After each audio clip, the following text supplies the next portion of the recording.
And then the minutes, please.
So while we're going through the minutes, Regina, I see, are you here as a guest or are you representing someone from PS24? Hi, I'm just observing for my internship hours, if that's okay. Absolutely, welcome. Thank you. Thank you. Good to see you guys. I'll post the sign-in sheet after I finish sharing my screen. Okay, perfect.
A lot went on last month. Yeah, we did.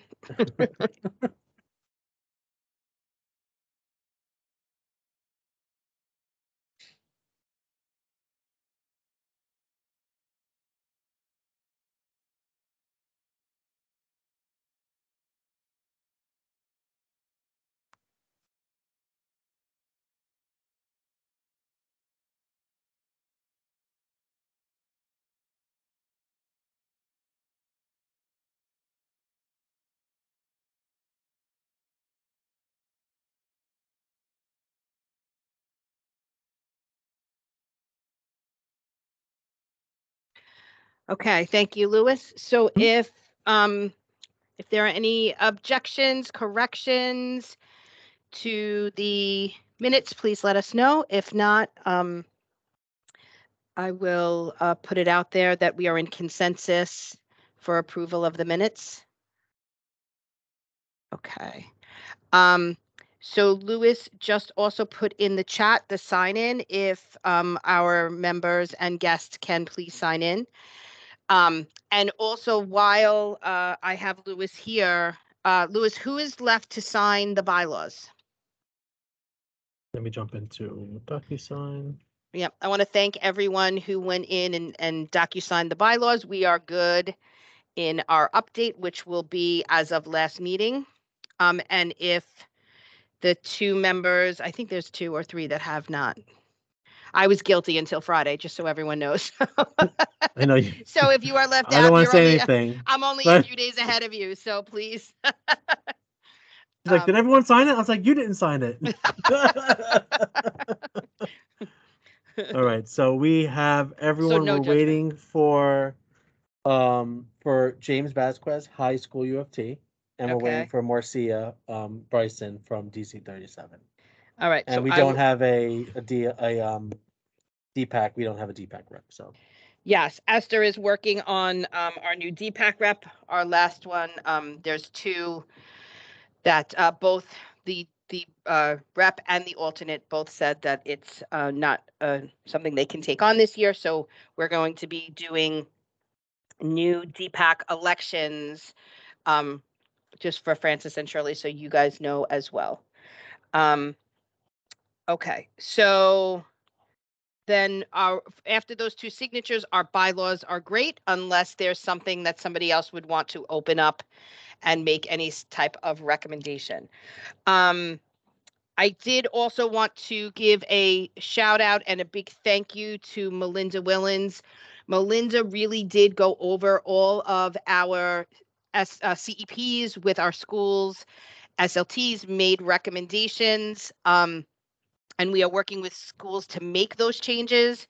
From her work, we realize that there's something we need to support schools and SLTs with, which is a root cause analysis, which is something that Dr. D'Antona will be addressing in, very briefly in his presentation today, just around like, let's figure out, not just look at data, but like why our data could look the way it is and really make decisions and helping frame those goals. So for some reason, Melinda likes to stay home on the weekends and read CEPs, and we love her for it.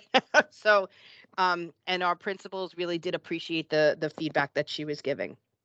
I do want to take some time right now to go over the run of show for our SLT meeting first, just in case anybody needs to hop off, just so we're all on the same page for this afternoon. As you guys know, I think that we do a wonderful job in terms of leadership across constituencies and DLTs, and there's no one else who I think should be delivering this training to our SLTs except for our DLTs, with support from other people, of course. But like, I just really do believe that our SLTs should see and hear the work that we do and see and hear who we are. So I'm very thankful that I know that this is early in the year and it was a lot for us to get together, but as usual in the work that we do, we're able to do it. Before we get to the different pieces and the agenda of the meeting, I want to talk about where I am moving as a superintendent and getting feedback from everyone, because I do think it's important. There's two things that I am working towards with our community. I believe in the virtual model. I think there's a time and space for us to, Louis, just mute yourself for a minute, because for some reason there's an echo. There's a time and space for us to be able to have virtual meetings. I know on my listening and learning tour, some of my highest attended meetings were virtual meetings, and I honor and respect that and will continue to engage our community in a virtual way. I also believe that for the sake of our return and for people to sort of move past the some of the, I guess we could call it uncomfortableness of returning to their old, the old way of learning and interfacing together. It has been a little bit of a difficult transition in returning to some live meetings and some live engagement. And so that's why for this particular meeting, I'm supporting the hybrid model. I've also been working very closely with our union partners around absenteeism of adults in schools. And I think, one of the ways that I am supporting that is by giving opportunities for people to be together. I kind of say, like, it's not just dipping your toe in, it's kind of just jumping into the pool and get that shock. But I think we need to show both modes of learning. It is very clear from the registration that the mode of learning for these types of meetings with our DLT and interfacing with the community, that virtual is something that is preferred. And I am willing to accept that way if that's what we as a DLT have agree upon. But I also really did want to say that I do think it's important for our community to come together in learning situations at different times. And I do appreciate maybe offering our SLTs or other members of our community opportunity to be in person if that is something that they need to. I mean, for some of you guys, I mean, I see Joe and I see Francis, but and I saw Shirley at a meeting, but we haven't been together as a DLT in over 2 years. And I'm okay with that, but I'm also really like a people person, right? And so I just wanted you guys to know what the decision was to start off live and then go hybrid. And I'm going to continue to try to push for those interactions when necessary. But at the same time, I am also looking very carefully at the level of COVID, the COVID cases across the district. And if necessary, we have the tools and the means to at all times pivot to remote. But I didn't know if anyone wanted to kind of give feedback on this decision, if you believe that the hybrid model is something we can offer. I have no problem being, the live person, and I am respectful for people who choose not to come live and in person, but I wanted to really just share that with the DLT and see if there's anyone who wants to give some feedback or comment on it.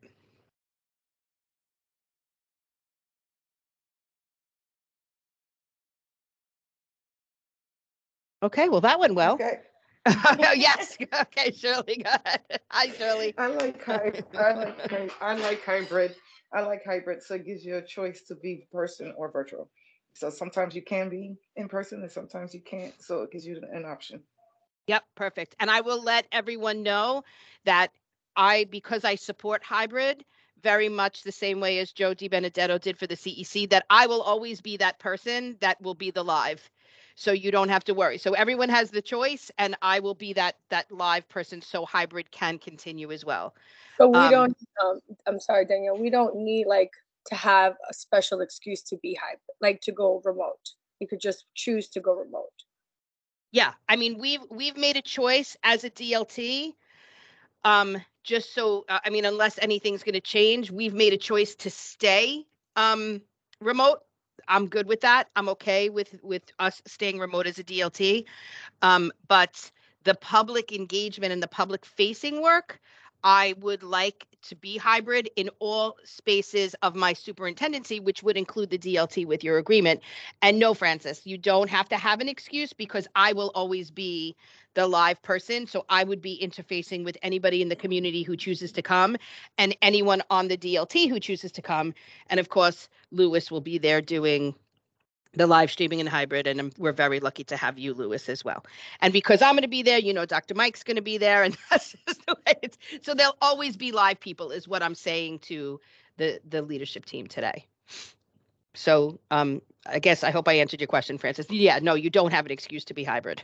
You don't need an excuse to be hybrid. Okay, good. Thank you. Okay. All right. So if we can, Lewis, I just wanted to go over the run of show. So I put in the chat the link to the Google folder that has everything in it, so you guys can go ahead and open that on your end. And then this is basically the folder. So you'll see the blue icon, that's the agenda. So you guys can just open up the agenda. All right. And this is what participants are going to have access to. And if you look in the corner, there were some participants looking at it earlier. It has the date, the time. I'm going to add the Zoom link to the top of this once we get closer to the event, and then we have the different sessions. There are 4 sessions. The 5th would be the welcome and introductions at the beginning at 3:30. And where it says presentation slides, I'm going to link to everyone's presentation slides. Again, once those are in their folders and finalized, this will be like the jumping off spot for all participants to kind of find all those resources. So Danielle is going to begin with welcome introductions for 10 minutes. And then I'm really going to just start with our vision, our tree, what we believe in, and how everything is framed around that. Joe, I'm going to briefly introduce all of the DLT members. If you would like to say something, you're welcome to say something because I think everyone else will be presenting on the team. You and Lamar are two people that I can introduce, and if you just wanted to briefly say Yeah, hello. I'll be brief. I'll be very brief. Mm, Joe, are you going to be there in person or on Zoom? I intend to be there in person, yes. okay, great. And then Shirley and Gus will come on. Louis, can you just put up Shirley and Gus's presentation to just make sure that So if you go back to the folder, you'll see all the different sessions. So there's session number 1. And here are the slides. We gave you guys 30 minutes because your presentation is pretty important, and a lot of the questions that we've been receiving from people who have registered really fall into your bucket, such as like what's the parents' role in the SLT, and just kind of SLT one-on-one kind of questions. So right? So Louis, Gus, what room are we going to in the building? So, so I've been speaking with the principal. We're going to be using the teacher's lounge because the chairs are more comfortable. It's also a larger room. She wasn't able to give me a room number. Okay. She says it's on the first floor and it's near the main entrance, and the safety agents will be able to guide you. Oh, good. Okay. I'm So hoping Right. to, I'm hoping first to floor. find That's the good. yeah. I'm hoping to find the room number because when I'm going to email all registration everyone who's registered with the room number and the Zoom link. Everyone's gonna get everything, like if they're attending in person or in Zoom. And hopefully I'll have the room number later on, but it didn't sound like it'd be too hard to find. Thank you. Do you want to go through the slides or? I mean, Shirley and Gus, you guys said you had gone over this. You Yes, know we who's went taking over it what? and divided Perfect. them up. Right. And I'm bringing a hard copy with me to the site and everything.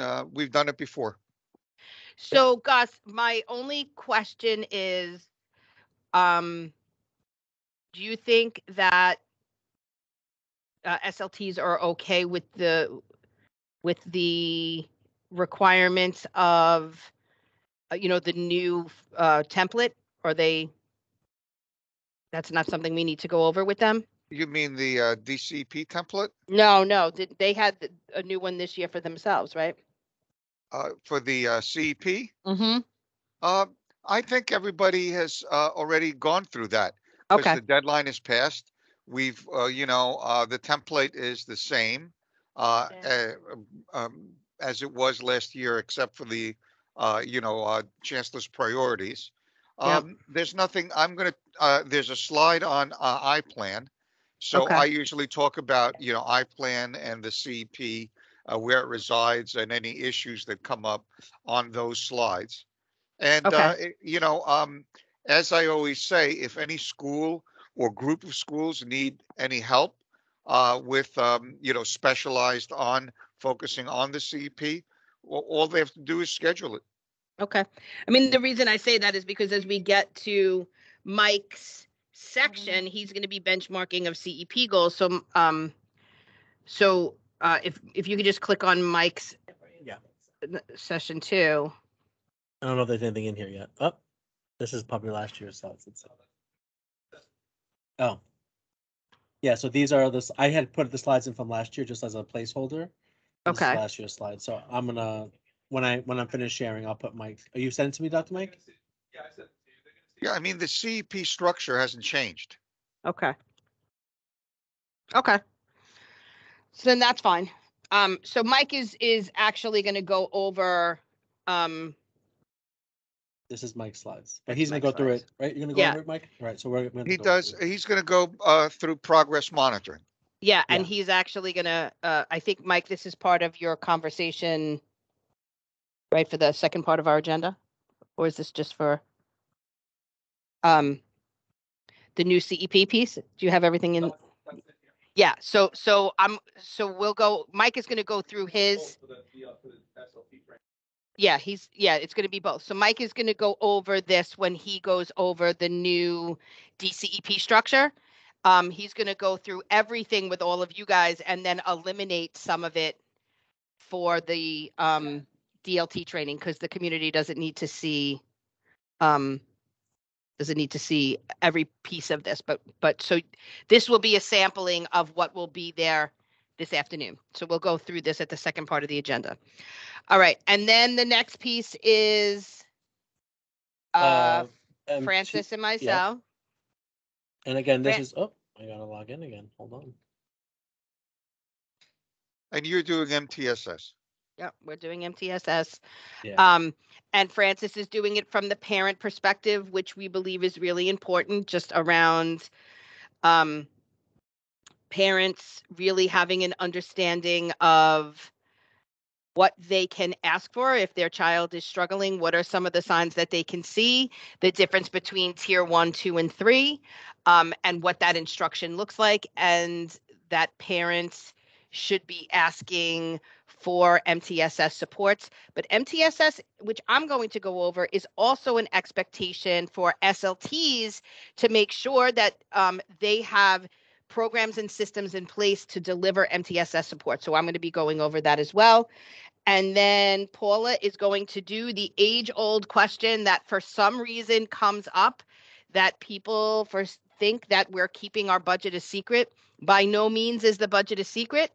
And we are going to once again show SLTs where they can find their school's budgets. And then we will also remind them that budgets, CEPs, and other data should be present at every meeting and part of the discussion. But Paula is going to go over SAMs, where money comes from, how certain money can be earmarked and should be earmarked. Hold on. Yeah. I just muted you. And how fair student funding can be spent differently than, let's just talk about like certain elements in a SAM. So Paula will be going over that and answer any questions about budget again. And I will tell you, I can't tell you how many times budget comes up for UFT in our district. And I always use our DLT SLT training to say, we have trained all of our SLTs around ways to access the budgets. We have made clear that budgets should be part of every conversation that happens at an SLT meeting, and it should be available, but it is also publicly available, and everyone has been trained on where to locate that. So Paula will be doing that again. And really, that's it. And I think it's a good space for our SLT teams to ask us any questions. We're here to answer their questions, and I think once again, it's going to be a good training, and I will make very clear that as a DLT, we are here to support them if they have any questions or concerns. I will also have Lewis include our partnerships, what schools we're assigned to, so they can see that and be part of that. And I think as long as there's no objectives, we're ready to go. No objection, Danielle, but it's my understanding, because it's come up, that SLT members are paid for this, correct? No, they are not. Oh, they're not. Okay, so they're not So reimbursed for attending? no, Okay. remuneration is the 30 hours plus 2 hours of attendance at a training. So you get 30 hours for giving of your time as part of the SLT meetings. And then you have to give an additional 2 hours. Okay, so this additional 2 hours, this virtual or in person doesn't count for the 2 hours. Mm-mm. Okay. Nope. So I leave that up to you and the schools if we get any questions on it. Yep, that's fine. Okay, any questions, concerns? Bill, I don't know if you or Hua want to be part of the agenda in any way, or if you just kind of want to reach out to Hua, see if she wants to do welcome and introductions with me, anything like that, you let me know. I'll keep you in the loop. Okay, thanks. All right, so if there are no other questions, so there's 2 things that we need to do today. Gus, I think what I'm going to do with you is I'll start, if you will go over all of the new templates and educational planning and the things that we need to do. as a DLT, and then I will put Mike on to actually show where we've started our planning within the new DCEP template. So if you're ready to go, you can start your presentation. Yeah, I have that PowerPoint that we've discussed. Let me share. Hopefully it'll work. Annotate while sharing your screen. No, get rid of that. So am I sharing? No, I don't think so. There I am. Okay. And can everybody see that? Yep. Okay, great. This is the PowerPoint that Central has provided on the new DCP template. And I see on the cover here it should have a D before that. But that's fine. It's the District Comprehensive Education Plan. And we're going to do a little overview of the revised template, stakeholder engagement. They have a slide on that, the development process, timeline for submission and review. And you all have, I believe I sent this PowerPoint to the district so you could all have it, and you all have the new template. Now there isn't really that much that's new in the template. Most of you have already become accustomed to the Chancellor's priorities. We have already discussed and have goals based on those priorities. So that's really the big change. But let me go through the slides and any questions that come up. So these are the priorities, which are not new to you. You've already all seen them. It's priority 1, all students learn to read well.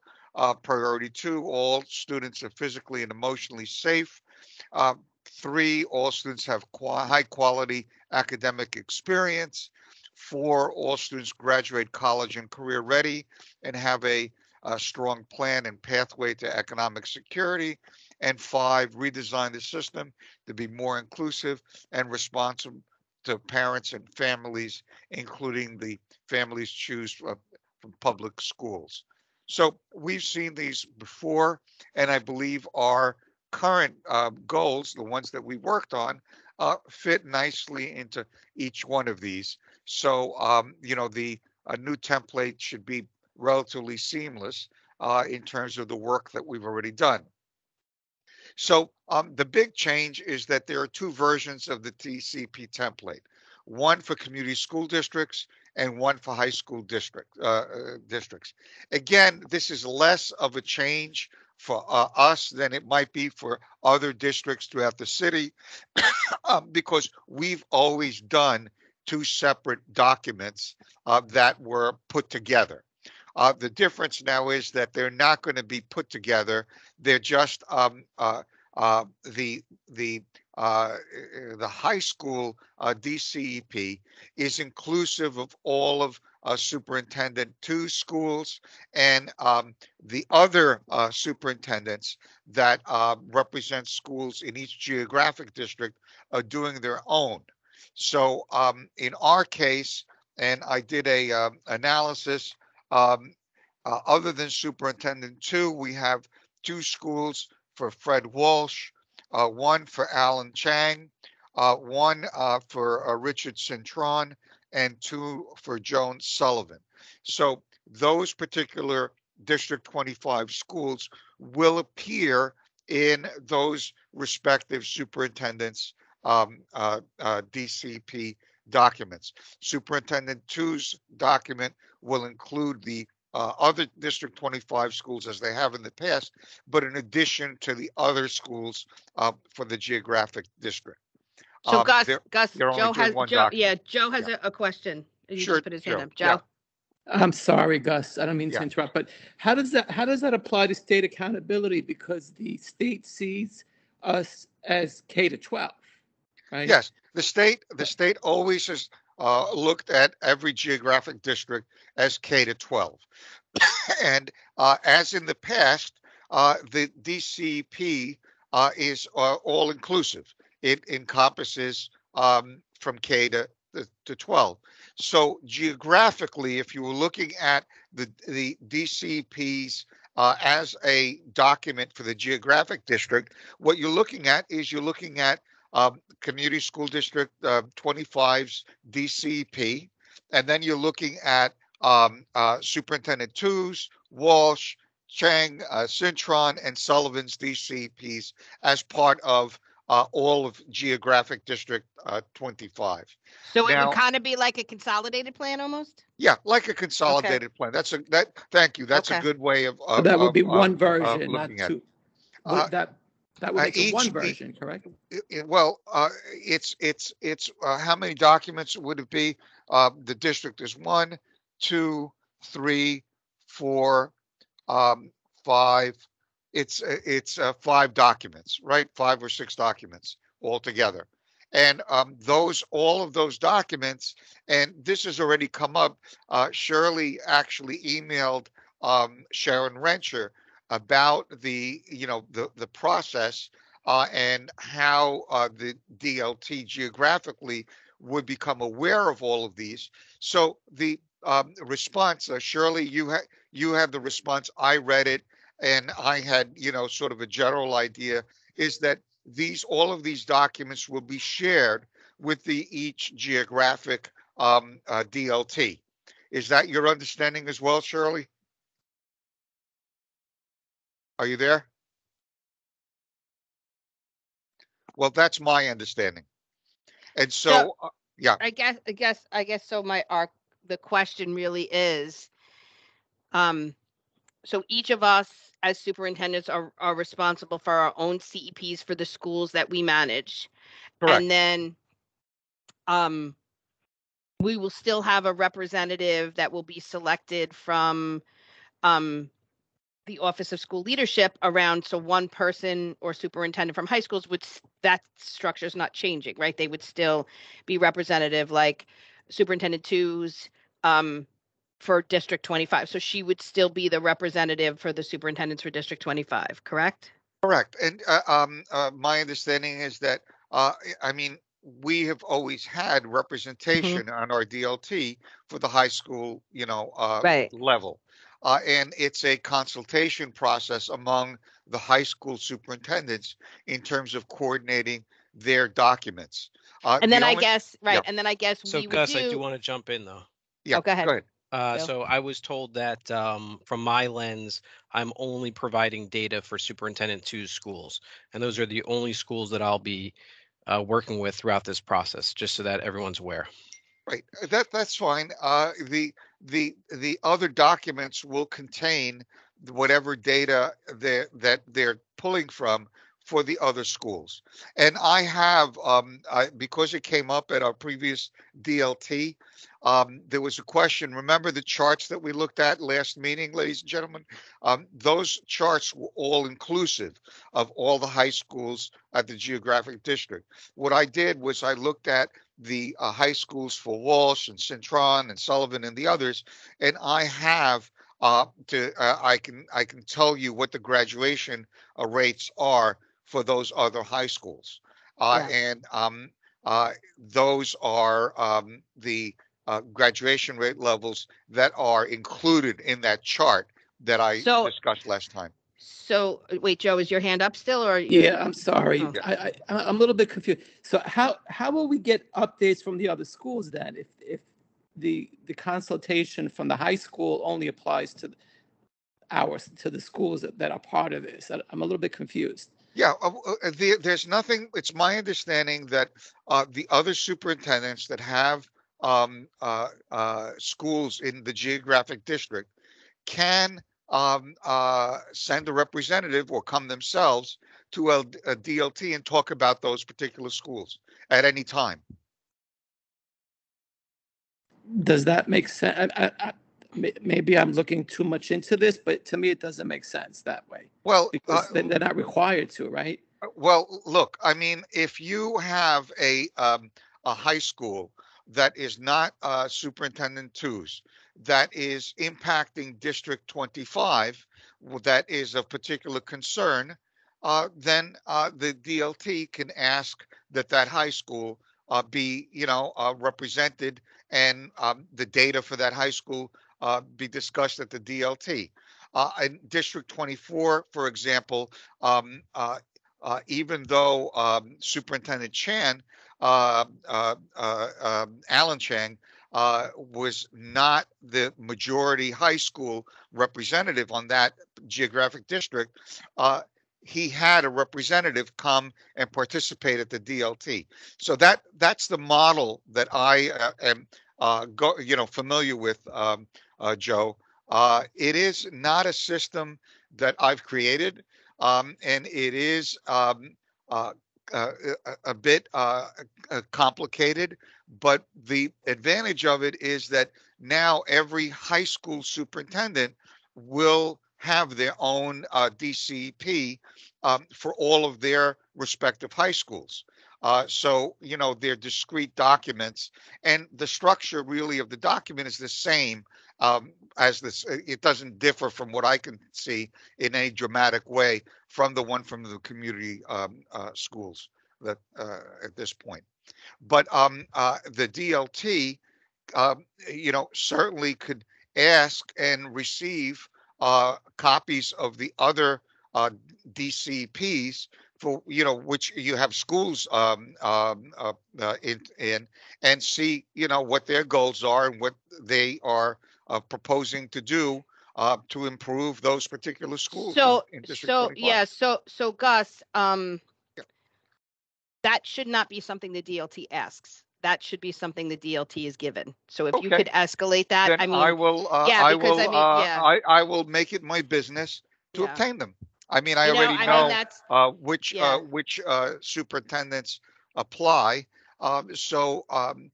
And remember, this is a new a new Yeah, system. I mean, I So think, it's not going to come up only with us, ladies and yeah. gentlemen. It's going to come up citywide. But I So see, they I will see come the up with a clarity, system. right? I Yeah. see the clarity, and Bill, one of the things that I'm going to escalate to the Office of Leadership is, and I see the complexity of, balancing between the work that one superintendent is doing over than another. Like if you had me and Danielle Junto, or me and Madeline Chan, or me and or Phil together, like clearly we would be tackling the needs of our schools differently, right? And that could happen at the high school level too. But I think one of the things that we did really well as a DLT is we fostered a relationship with Flushing, because they were a school that was really impacting our data, and were able to sort of build capacity and support for the principal there. And yes, that is Superintendent Two's, in her resume of schools. But there are other schools that we should be looking at as well that we may not know could be impacting our data. And so I guess like that should not be something, let's just say that we have to ask for. It should be, part of, like you said, that consolidated process. So the DLT, should they choose, can look through it and say, we're doing really well with Superintendent Two's representation. We don't really need to engage with her schools anymore. Their graduation rates are in a good space. However, now we need to start looking at, whoever schools. And so, but without access to the documents, we wouldn't be able to do that, Great. And Can I'm can, confident that I'll have access and get you access to those documents. Yep. can I jump in here since we're talking about high schools? Sure, So I Shirley. already sent I sent an email to Sharon's Renter's office. I think Gus, I emailed CC'd you on it. It doesn't make sense in our current setup with the district leadership team that they would have to actually do a DCEP each for schools and they have in different districts because each school is not going to be the same within, and I'm talking about obviously the citywide schools, right? The infinity schools. It doesn't make no sense. And then the DLT is supposed to have a hand, whether it's elementary, middle school, or high school, comments and suggestions and input in the DCEP. So how is that going to happen if they're doing it to the side? right? That doesn't make no sense. How can the stakeholders give suggestions and input to a DCEP if they don't have access to the DCEP or when it's being formulated? So that is my concern as well, because every district leadership team is supposed to have an input on the DCEP, whether they have it in parts or not. We all supposed to have an input. So I have an issue with this because, again, I don't know why they changed it without getting stakeholders input. So that's my 2 cents with that. Thank you, Shirley. Okay, any other comments before Gus continues? Okay, Gus. Okay, Here we go. and it says, bullet number 3, the needs of high schools will also continue to be represented in CSD discussions by high school representatives attending DLT meetings. But that's not correct. Well, it indicates that there will be representation. As I told you, in District 24, for example, even though Alan Chang was not the majority superintendent, he attended and he also occasionally sent a representative to the DLT to talk about those schools. So that's the only experience I have of of that taking place. But I don't have any additional knowledge other than what you see here. And Shirley asked for a clarifying email from Sharon Rencher. And basically, Shirley, my understanding is that the email answer that you received and I was copied on is pretty much what it says here in the PowerPoint, correct? I didn't get to. I have not. I took a break from DOE over the weekend, so if they answered over the weekend, I, I didn't see any response until I get home. I Okay. will look at the response. But if Okay. you telling me if it's the same as the slide, it Yeah, still didn't answer the question. it talks about a consultation process with the DLT at the community school district level. So you take a look at it, and as I indicated, this is not just a District 25 issue. This is a citywide issue, ladies and gentlemen, and this is a new process. We've been through many new processes in my DOE career. So, there will be questions, and Central will work out those questions going forward. The overview of the revised DCP template, the table of contents, is again, it's very similar to what you've seen before. Overview of district comprehensive planning, contact information, district stakeholder involvement, signature page. Now every high school superintendency has its own signature page. Remember, they were signing off on the district document prior. Now there's a signature page for those individual DCPs. And then there's the district overview, which is a description of both the CSD schools and the high schools will do their own. Continuous improvement planning, multi-tiered systems of support. Those haven't changed. District parent and family engagement policy, and district 100.11 plan and biennial evaluation. I was told that the high school DCP will not contain its own district parent and family engagement policy or 100.11 plan, that is part of the community school district DCP and encompasses the high school piece. I'm sorry, Gus, and I don't mean to keep interrupting you, but does the DLT have to sign off on these DCEPs or just the superintendent with the high schools? Because the high school DCEPs, Joe, when I saw the signature page of the high schools, it did. You know how ours has always listed the various constituencies? Theirs has no individual listings. It's just a grid.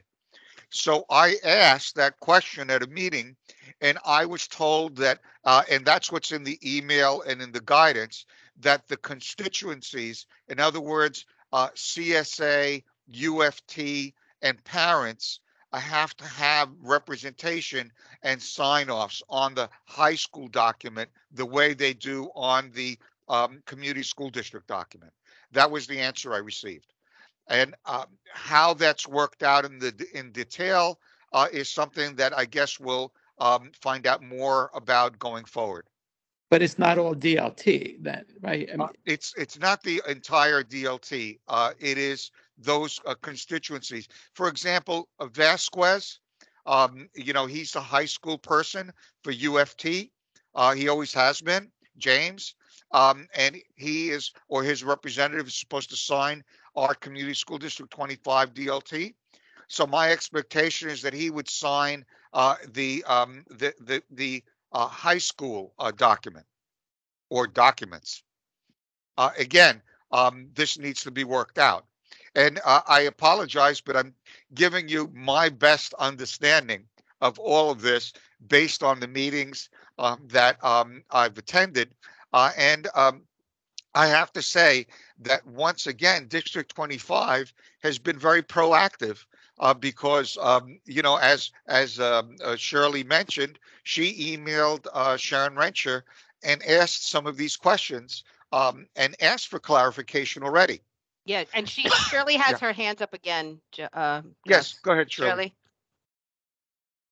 Shirley. I think they would know, but I'm gonna tell you right now, I will not sign any DCEP for high school if I haven't been consulted on. I'm Okay. not, it's not gonna be, what do they call it? I can't think of the word, but I'm just not gonna sign it without being consulted with. You could tell them that right now. Because Well, Shirley, things very, yes. you are at a higher level. You are, and I believe in the email response that you received from Sharon Rencher, she said that all of this would be discussed at that group that you belong to at Central, and that Okay. so all of these issues you should bring up at that group, and hopefully they will be addressed, and then it'll filter down to our level. Yeah, as a transparency, we haven't had a meeting this school year yet. That's why I asked. That's why I got all these questions, because I know it says CEP template group, but we usually discuss the DCEP and have been making decisions without consulting the working group, the citywide working group. Yeah, so. Well, hopefully that will be discussed, and like I said, it's a new process, and I'm optimistic that everything will be worked out. To everybody's satisfaction. It'll just take a little time, and procedures will be worked out. But when I asked the question based on your email, etc., at a meeting, the response that I received was that the major constituency groups, CSA, UFT, and parents need to be represented on those high school documents as well. That's the response that I received. So let me move on.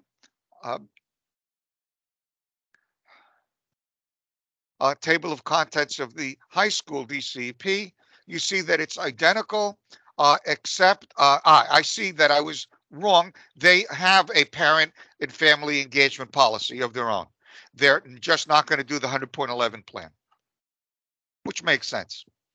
So because that is a DLT specific document, and you see the note, and I believe I was responsible for this note being added. It says the high school DCP does not include Section 8, 100.11 plan, and biennial evaluation, which responds to the state requirements that each district develop and adopt a district plan for participation by teachers and parents with administrators, school-based planning, and shared decision-making.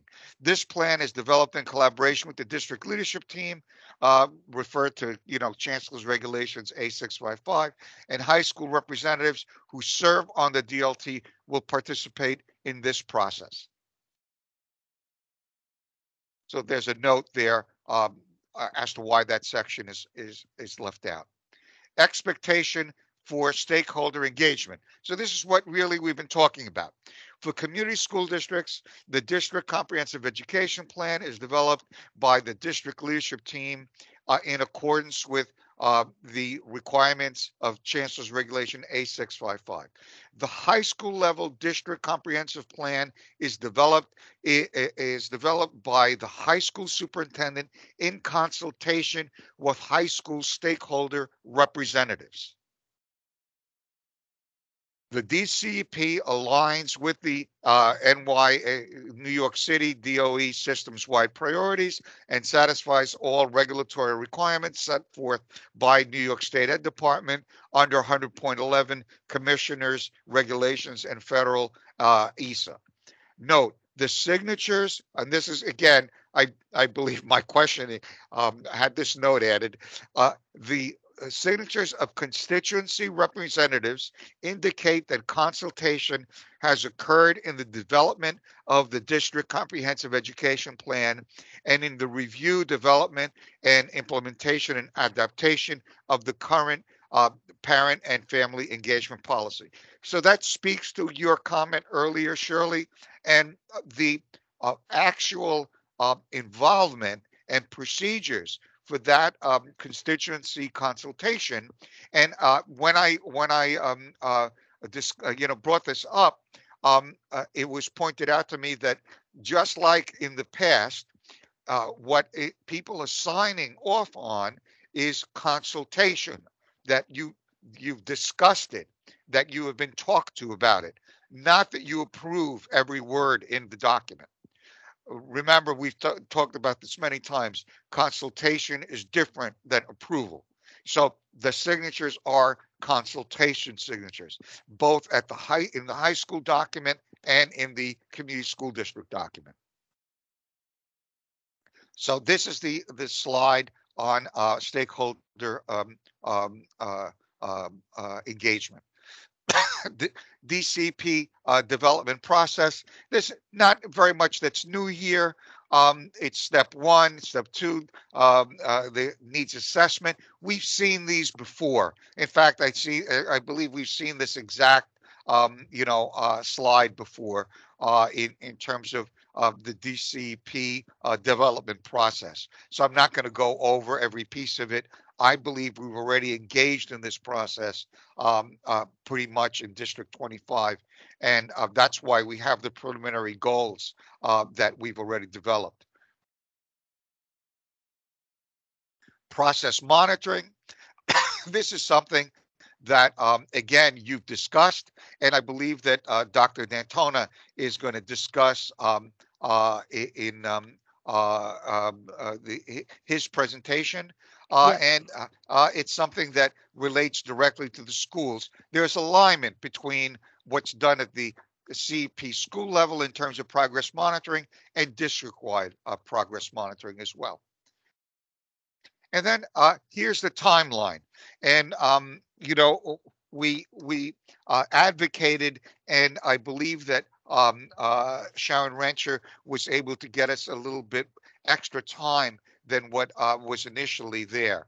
By January 6th, superintendents submit their preliminary 22-23 DCP for central review and feedback.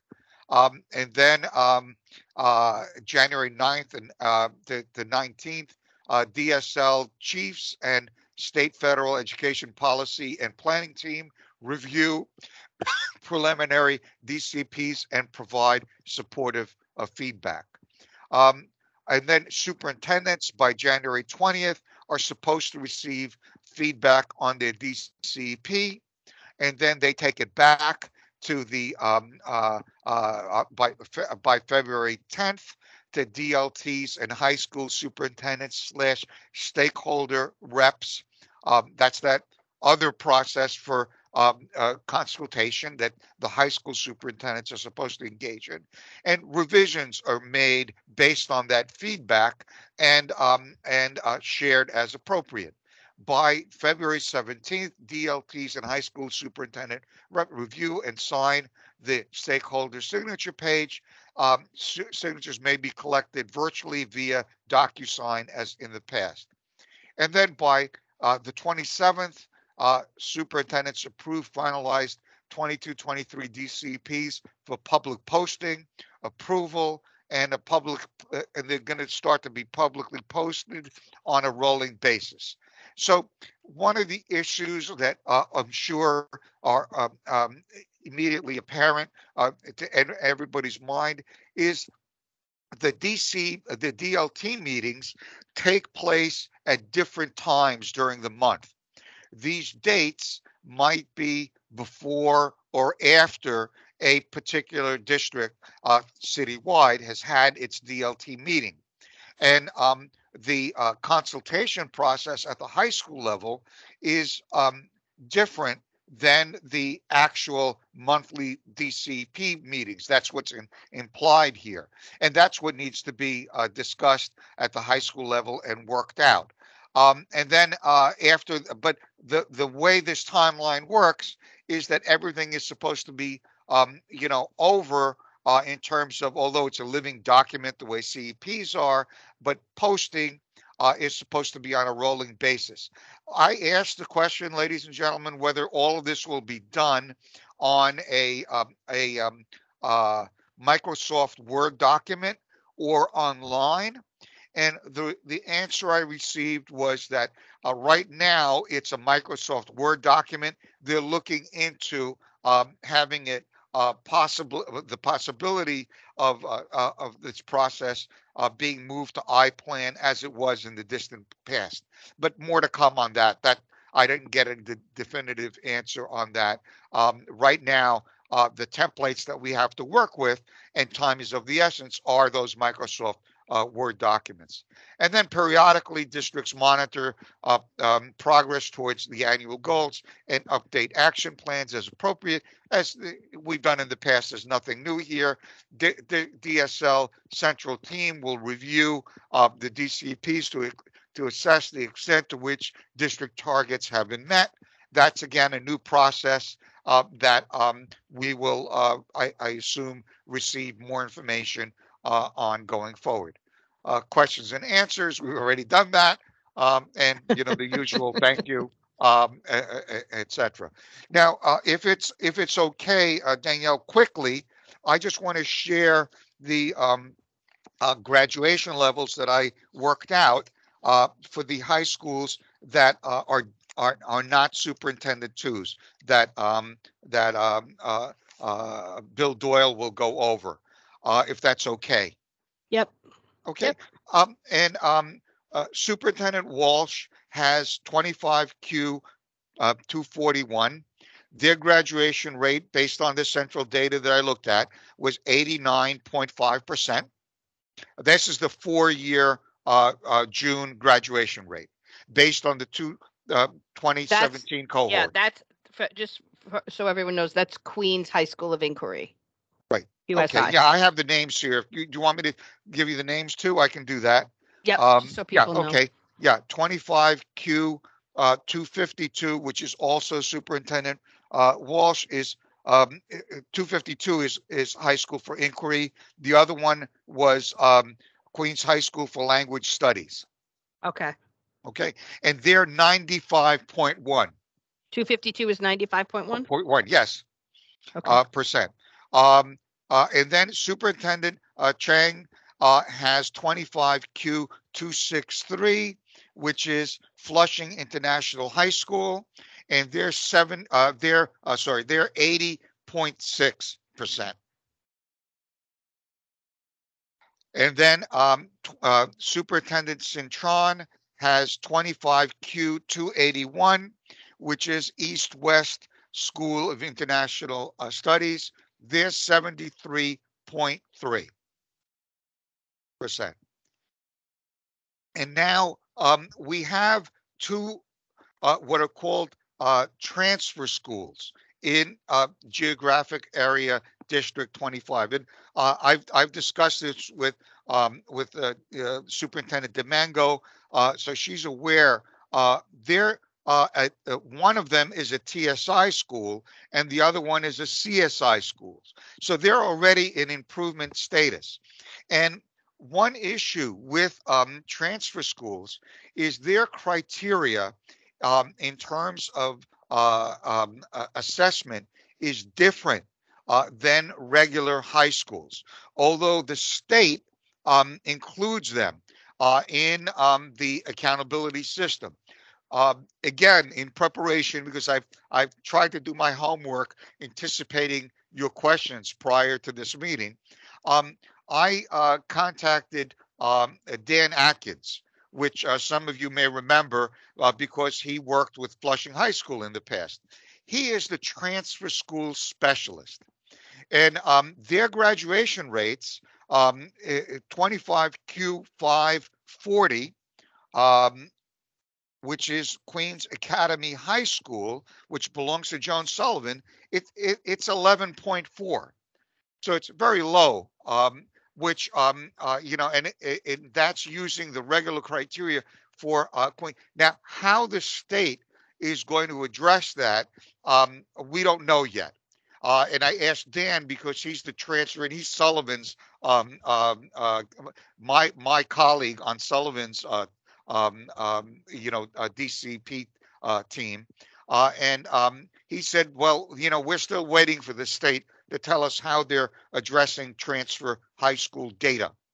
And the other one that belongs to Sullivan, which is CSI, is 25Q792, which is North Queens Community High School, and their graduation rate is 2.4. So those two graduation rates are very low, and they are, I guess, averaged in to the chart that we went over last time. So those bars, remember we looked at those bar graphs, they will be much higher if those, and they were, relatively high to begin with, if those transfer school graduation rates had not been averaged in, which I assume they were. So those are the graduation rates that we have based on the June and 2017 cohorts for schools other than Superintendent 2 schools, which are the majority of high schools in District 25. And I could email this to, in fact, I think I did email it to Superintendent DeMango. I know I emailed it to Doyle and Superintendents Dantona, Gibson, and I think Lewis also got a copy as well.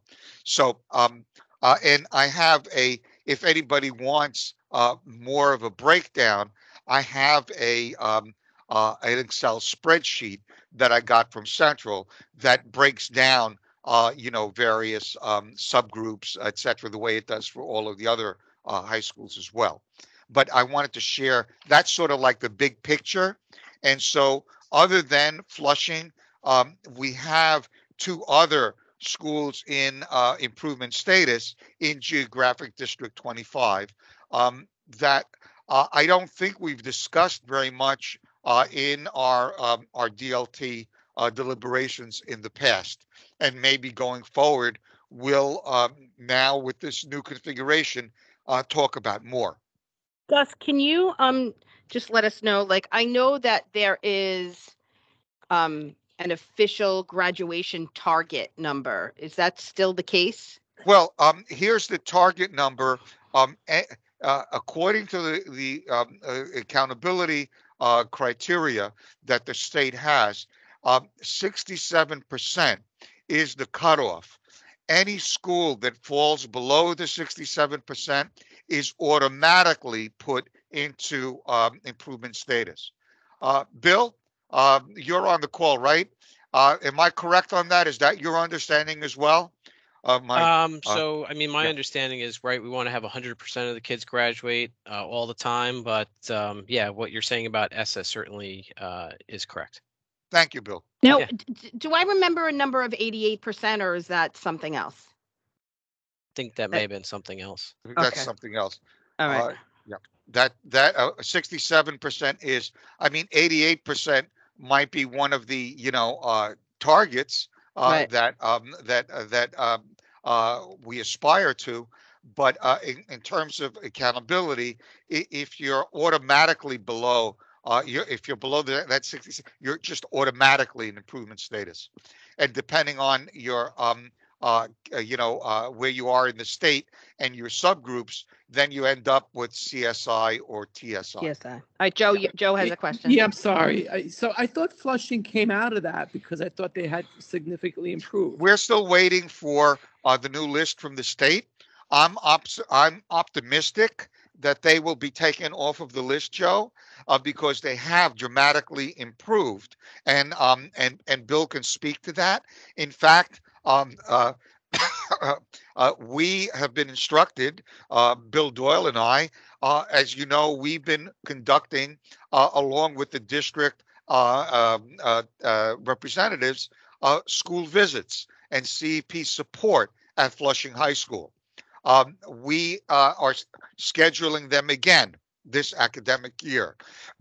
I'm told that regardless of whether in the new year the state takes those schools off the list or not, that at the present time we are to conduct those visits and provide support. So I'm hopeful that they'll be taken off of the list because they've made such significant progress based on their data, and Bill can speak to that. But we have not received any official notifications yet from the state. They are expected sometime after January or February. Got it. And what were the numbers for East West? Because they seem kind of low to me also. East West. Let me see. Is that one of yes? That's Superintendent Cintron, 25Q263, 25Q263. No, that's 80.6. It's the other one that was 73.7. What school was that? 25Q281, which is East West School of International Studies. There's two different schools? No. No, let's see. 281 is called is 73.3, and that is East West. Right. The 25263 is Flushing International High School, which is Alan Chang. Okay, that's the 80. 80.6. Yeah. Right. So other than the transfer high schools, the only school that is, below 80% is 281, Superintendent Cintron. And that is a regular high school. It's not a transfer high school. And it's still in good standing. It's not in improvement status.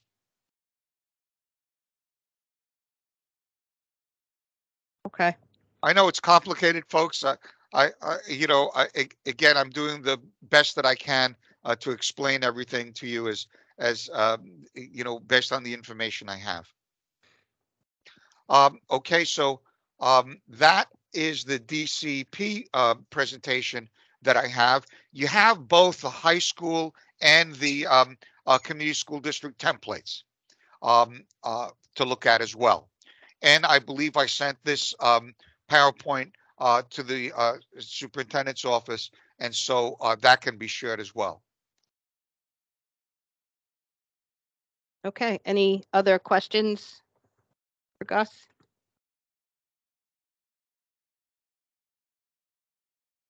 All right.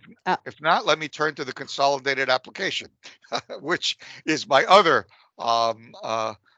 task here, which I've done in the past and that most of you have seen before and are familiar with. Can you see my screen still? Mm-hmm. You have copies of this. And there's nothing new here, folks. Those of you who have been on the DLT in the past have seen this before.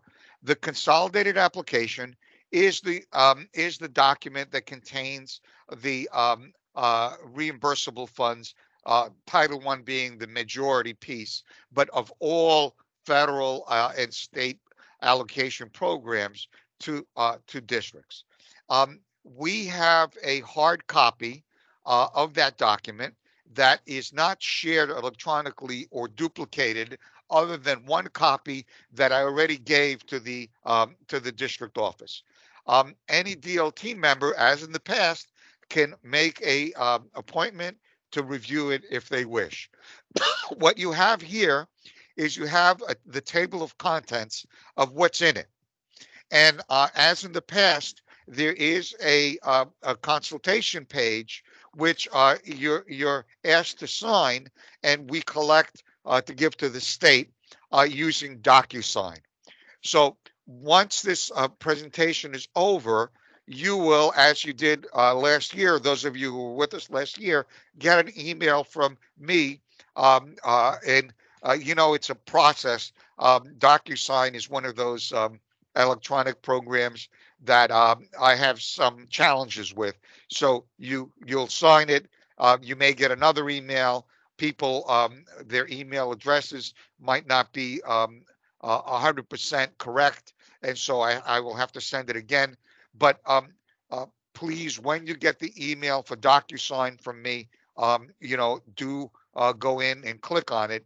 I have a PowerPoint on what that looks like, but in the interest of time, unless the superintendent thinks I should, get that PowerPoint up, I will forego going over it. So the introduction, insurances, and the consultation page, the signature page, is what I just talked about. The Title I STH section, there's nothing new there. It's the same information as there was last year. Now, if you want to know what your schools receive, both for Title I funding, and we'll do this at the training for the SLTs this late afternoon, and this is what our budget director is going to go over. All you have to do is go to Allocation Memorandum SAM 11, and it gives you the STH, the students in temporary housing, or the students that are doubling up. That's what the phrase is called. Allocation for every school if they receive that money, and it's per capita. And all of the Title I money is outlined there, including every school's poverty rate.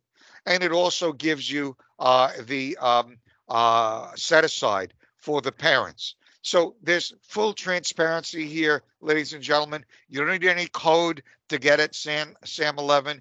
You just go to the public website and you can get that information. And then the Title I LEA is the actual allocation for the city as a whole for Title I funds. And there's a synopsis for the funding sources, Title I, II, III. There's SMART goals that are given for what's being done with that money. Activities and strategies for struggling students are discussed.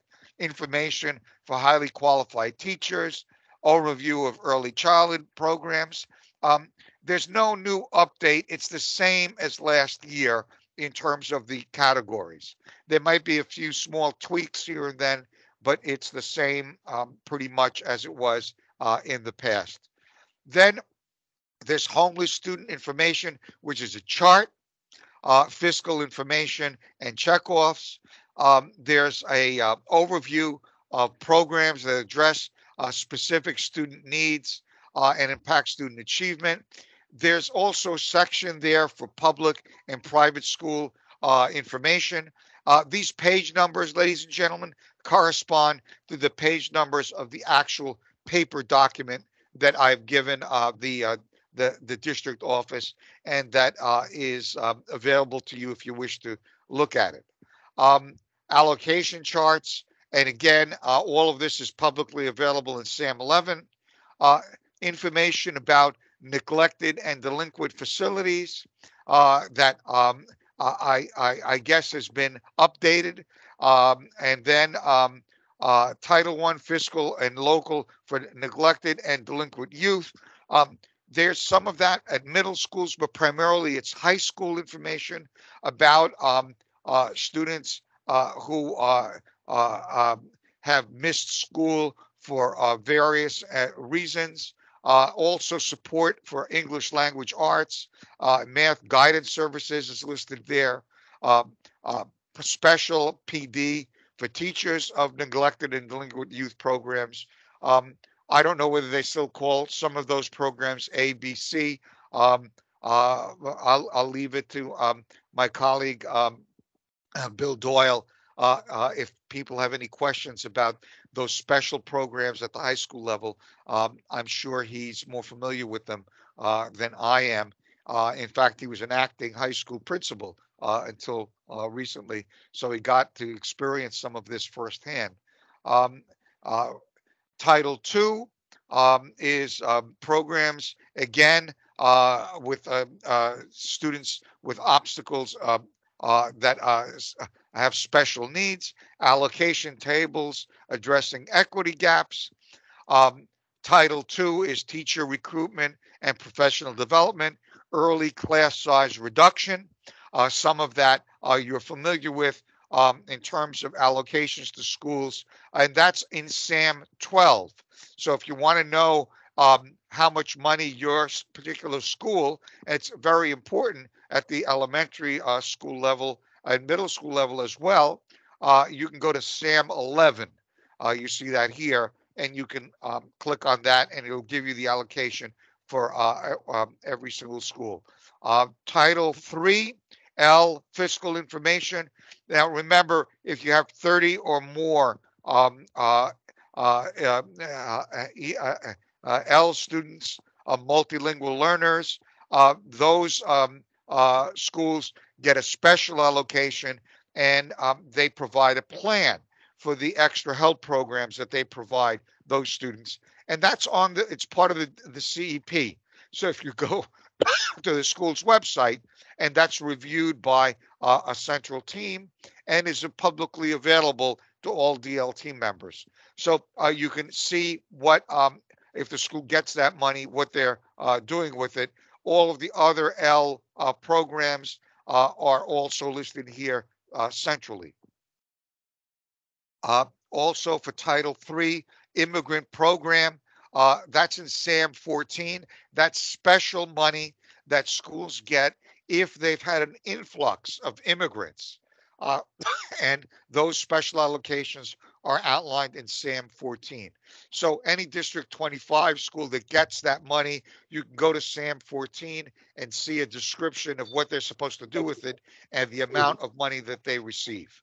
And they don't receive it every year because things change from year to year. Remember, we've had the refugees that were transported from elsewhere to New York City. So there's special allocations beyond SAM 14 that have been given to schools to help with schools impacted with that. And the community superintendents and the high school superintendents know more about that in terms of the resources that have been given to deal with that special case influx.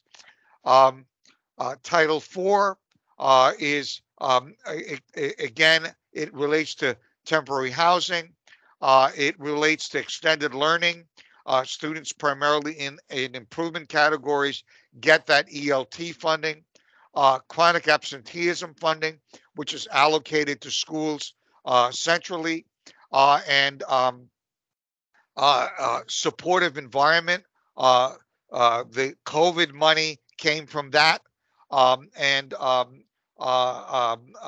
other support for health and comprehensive school mental health and drug and violence prevention programs come out of that fiscal category, Title IV, and are described pages 32 to 37.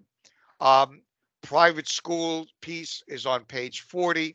And then there are budget narratives, which are just charts, basically, ladies and gentlemen, on 44 and 48. Title IV, any administrative positions funded out of those funds. There's descriptions in there that are generic. They're not school specific, but schools are able to fund some positions from Title 1, 2, 3, or 4 allocations if they receive them. So that constitutes the overview of the consolidated application, which is a fiscal document with programmatic pieces, as I've gone over here. And you can expect to get a DocuSign email from me based on this presentation. Any questions? And as I said, if anybody wants to see the actual narrative, which is still in draft form, which is why it's not shared, because I've been involved with this process for a long time. What happens is that Central, based on our offices putting together all of the pieces from working with all departments at the DOE, sends it to the state. The state always sends us back a bunch of questions. We then have to answer those questions, make any requested modifications, and it's a process that takes some time before we have an actual, final document that gets posted and is available on the website. So because it's a process and it's still draft form, that's why we don't share this draft document. But the state wants us to give them the signatures, and they've already given us the allocation because schools need to have the money to start the year. They upfront the money based on this draft document that we've submitted to them, and that is now being shared with you. Sorry to take so much time. I know we have a full agenda, but this usually is done at the September meeting, but circumstances are such that I've been asked to do it now at this November meeting and get the DocuSign in place as soon as possible. Okay, thank you, Gus. Okay, should I stop sharing? Yep, thank you. So, two things. So for sake of time, Dr. D'Antona is going to take over now. He's going to go over two things. So we've started to take the goals and objectives and all the elements of the CEP, DCEP that we have been talking about with all of you every month, really the direction that we're headed in supports for our schools. And he has placed it, thank you, Dr. Mike, in the new template. He's going to go over two things. Part of what he's going to do will be discussed this afternoon with all of our SLTs just around benchmarking, but he's going to show you the data that he used to input what he has already done in our DCEP. You will get a copy of this after today. We do ask that everyone on the DLT review it, give us any feedback. We're really starting to formulate some of our parent engagement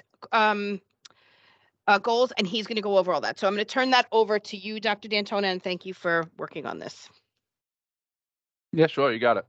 So let me share my screen. Now, some of this information, you guys, I did do a state of the district just at the most recent CEC meeting. So some of the content in terms of the data is going to look familiar. But I do want you to see where all of this now links into the new DCEP template. While it's similar, there are some adjustments to this template than compared to previous templates that we've had in the past. And most notably is the change just in terms of, while we thought this might be the case, we did not know necessarily until it came out. So all of the goals that are within the DECP have to be connected to these 5 priority areas. In the past, that you guys would, if you recall, we linked them to ELA, we linked them to math. Sometimes it was connected to college and career readiness when it was under Chancellor Carranza's. When I'm losing the train of thought, under his leadership. But now it's under Chancellor Banks's leadership. So these goals are now changed based on that.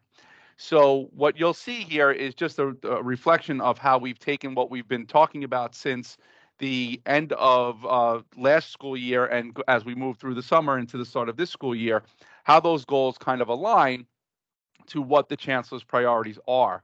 Because within the template that he's provided are also elements that, so in terms of all students learn to read well, He includes elements within the DCEP that we can connect our goals to. For all students are physically and emotionally safe, he connected elements that we could create goals connected to. So I'm going to share how we've kind of connected some of those things into what we have right now. So first and foremost, K-2 baseline reading assessment data. We're going to connect our work here to all students learn to read well. Inside of this work, we talked about during the CEC meeting how while there were some slight changes to the positive, data remained relatively similar to where we started off with in fall of 21. Now, I do want to note that the information you look here does look rather low. Please know that this is a progression. So as the year goes on, their goal is that more and more of our children will be meeting standards. So we have our kind of baseline starting place for grade level standards at the beginning of the year. So where we are now is roughly around 50% of our children in grades K through 2 are on or above grade level. If we look at where we ended up the school year last year, where we are at 56% of our children were on or above grade level for children in grades K to 2, based on the Acadians assessment. So what I did do here, and I can go through each of these slides. I can come back to any of them that you want. I did break this down.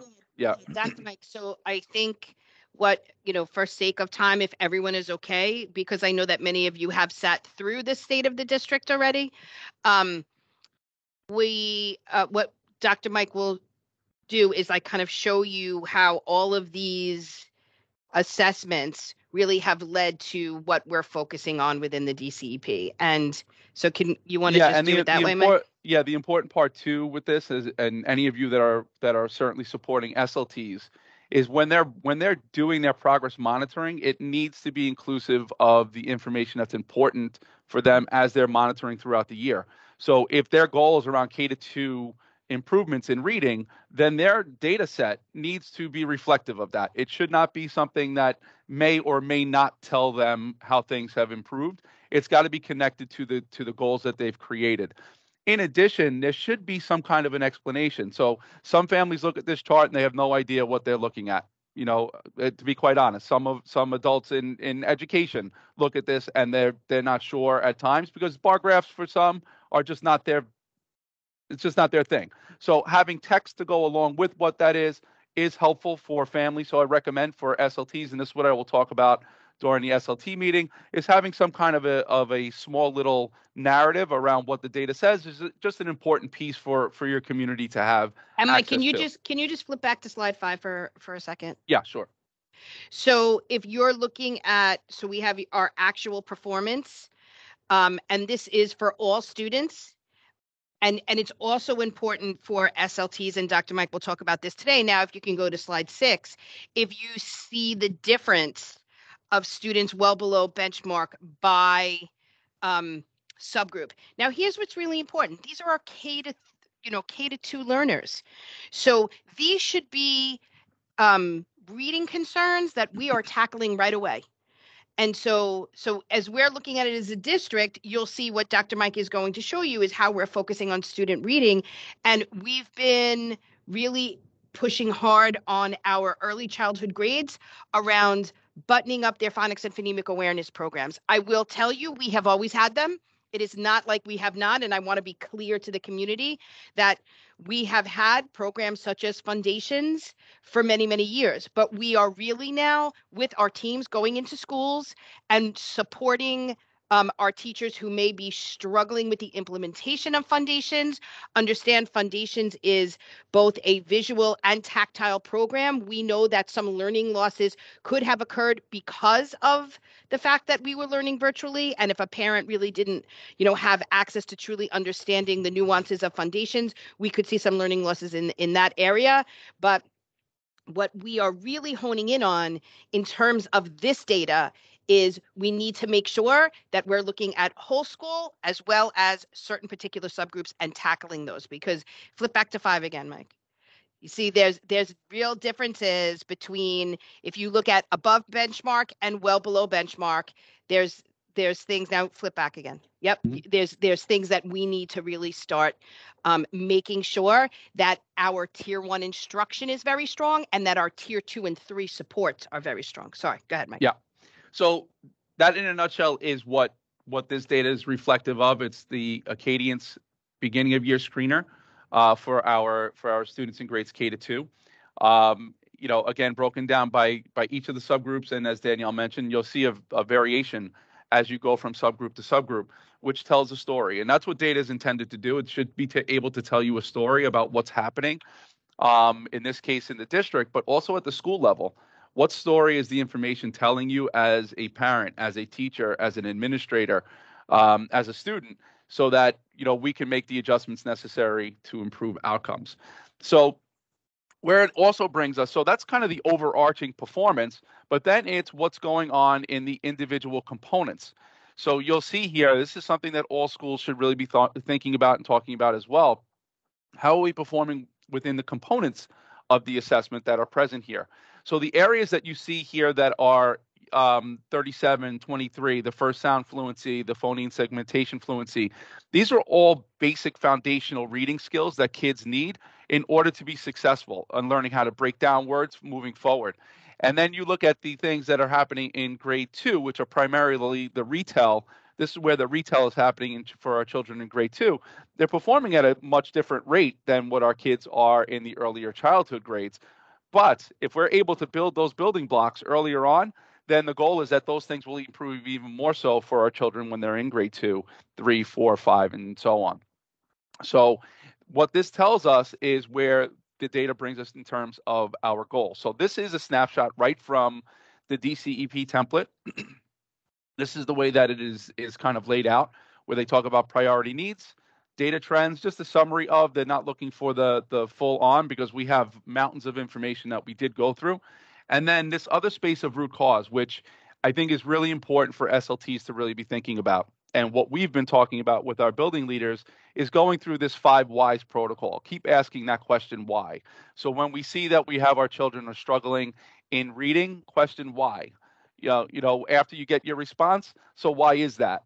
And basically in a nutshell So Mike, can you just go back, to 12 really quick? And Yep. here's one of the things that we wanted to talk about. So the good thing is, and what Mike had said before, where data that tells a story. But the positive thing is we could change the ending, right? Mhm.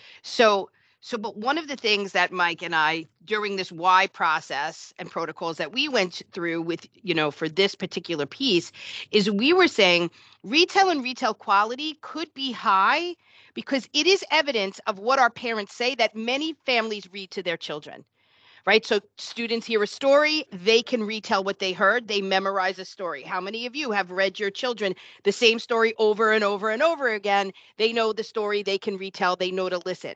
But when it comes to certain things like first sound fluency status, how many of us as families or in school even, and we have to make sure that we're doing this better, if you see the word man, how many say, so I'm going to say the word man and I want you to give me the first sound, right? Like, so that's where we're kind of going back to where Mike was saying, these are foundational reading skills that we want those numbers to be as high as the retail quality numbers, right? Yeah. Okay, so go ahead. Yeah. So where that kind of brought us in terms of root cause, as we were talking about this, and we discussed this in the past, around the letters training, making sure that all of our teachers and our administrators are thinking around the science of reading. What does it take for us to be really good instructors of reading in our classrooms, so that our kids are given the greatest opportunity to be successful in classrooms? So when we're thinking about our root cause, based on what we learned, additional capacity building is necessary in the area of teaching foundational reading skills to our learners. We also noticed that school programs need to be adjusted so that tier 1 instructional components are implemented with fidelity.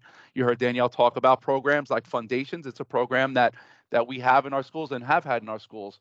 Now it's about really looking critically at them and to see what it is about it that's not working well, and what is it that we need to make those adjustments on, because they're very prescribed.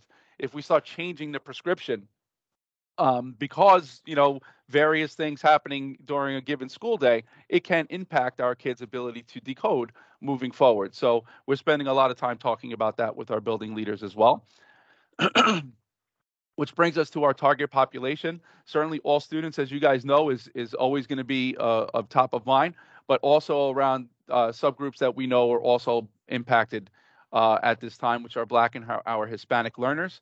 We know that 50% of our learners were on or above grade level on Acadians this year. We know that 37% of our kindergarteners were struggling with first sound fluency, and 23% of our first graders 37% were proficient first sound fluency and 23% in phoneme segmentation fluency, which means we have a lot of work to do to make sure that our kids have that phonemic awareness, which is that first layer of building block that they need. And that's all about sounds and hearing sounds, and then building into that phonic space where they're able to start decoding words with fluency and automaticity, so that reading becomes easier for our kids. So where does that bring us? It brings us to our goal around early childhood education, where we want at minimum 5% change from where we were in 2021 to 2022. As you guys know, we want a lot higher than not. So our goal is going to be certainly to reach levels higher than 5%, but that's where we are right now. And what this means in terms of overall performance and progress monitoring, which we will use the Acadians assessment to help us do, is from last year's data. Now you can say, well, Mike, the starting place this year, could be different because the kids that were in second grade are no longer in second grade; they're in third grade. You have a new group of kids, but our goal is to continue to elevate the bar from where we ended last year, so that we're consistently pushing the mindset forward. So that means that by the end of the year, 61% of our kids in K-2 will be testing at proficient levels. 45% of our Hispanic learners at minimum, and 50% of our Black learners at minimum. So again, love to get your feedback on this space. This is the initial look at this work with this new revised template. So I encourage you guys to take a look and give me some feedback. I will have it all in the template with our action plan well before the January 6th date, and hopefully by the next DLT. So that you guys can see all of that information for yourselves. Chronic absenteeism. I see Francis. Do you have your hand up? When you finish, I'll say Okay. what I want to say. Do you want me to go before I enter into this next goal, or you want me to do it you want to talk at the very end? It's up to you. Oh, if it's for a point for what we just talked about, please. Okay, so I like that on paper it looks great that we're going to support these students, right? What I find confusing, and I guess this is why, is that a lot of the schools have these iReady, or that they test the kids, and they see that some kids what they need help in. But I often find, when are these kids supported? When I often get the feedback that only children with IEPs get pulled out. And so I'm interested to see if there is a different report on kids that don't have IEPs that are struggling in school, so that they can have something tangible to show and say, here, we have 10 students. This is what we've been doing, like a set plan, so that you know that these kids are getting supported. Otherwise, we don't know if they're getting supported. Yeah. So Francis. Yeah, wait, can I answer to that? Yeah. So Francis, and I know that we've spoken about, this in the past. I will say there were a certain amount of schools in the district that has had a culture like you described, right? So I'm not going to deny that. Mike and I are working with those principals to change the narrative, because MTSS is a mandated process and needs to be in our it needs to be part of the planning that a principal does. And it is why that our goals are really around MTSS. And when Mike and I go to see schools, we ask them for MTSS plans. So, the one thing that I really think is important is that Mike and I are working on it on that end, but parents should not accept the response that you just said. And I'm not saying it doesn't exist, because when we hear it, we're managing that. But parents should say, MTSS is something that schools should have, not something that, people should say the only time you get that is when you have an IEP. That's the reason for MTSS, right? It's like closing these gaps before that need. So I will say to all parents, and tomorrow there's a principal conference, and I'll say it again, like that should not be something that's stated. And I know you said, and I believe you, I'm going to be there on Wednesday. That whole sentence needs to be eliminated from everyone's vocabulary vernacular. Like, you shouldn't be saying it. No, I think it's the culture. It's what people understand. Even as parents, when I tell people about this system of supports, they just run to get an IEP because sometimes the school says, well, like, just get your child evaluated. And that's, there should be a process of that because, like, I don't have a problem if my child needs an evaluation, if the school can show me documentation of how they've tried to support my child and through the years it hasn't worked or whatever, then there's a valid reason to do it. But parents are running to get it because they feel like they don't know about MTSS. They don't know, and this is what they're being told. I think it's just a big disconnect. But, I hear comments like, well, we don't want to take the time away from the kids that have IEPs. That's not fair. But then what about those kids who are struggling? No, you're absolutely right. So that what I'm saying to you is the conversations like that are happening should not. So that is why we find it to be very important to have this information and to have this focus within our DCEP. Today, when Mike talks about it, he's going to talk about it again. You and I are going to talk about MTSS. And I know from the parent perspective, Francis, you should say that because like you had just said, there should be a process. I'm saying there is a process and people should follow it, And so I think that's something that together as a district leadership team and the work that we're doing, we should continue to promote because it's important. Yeah, I agree.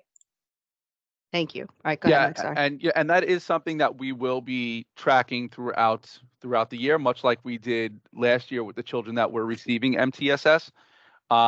If you guys recall, we did show that children that were receiving MTSS supports were making gains as the year went on. So a similar type of thing will happen this year. All schools will be sharing their lists of students from their school that are receiving those supports, along with the program that they are using in a tier 2 and tier 3 type of setting.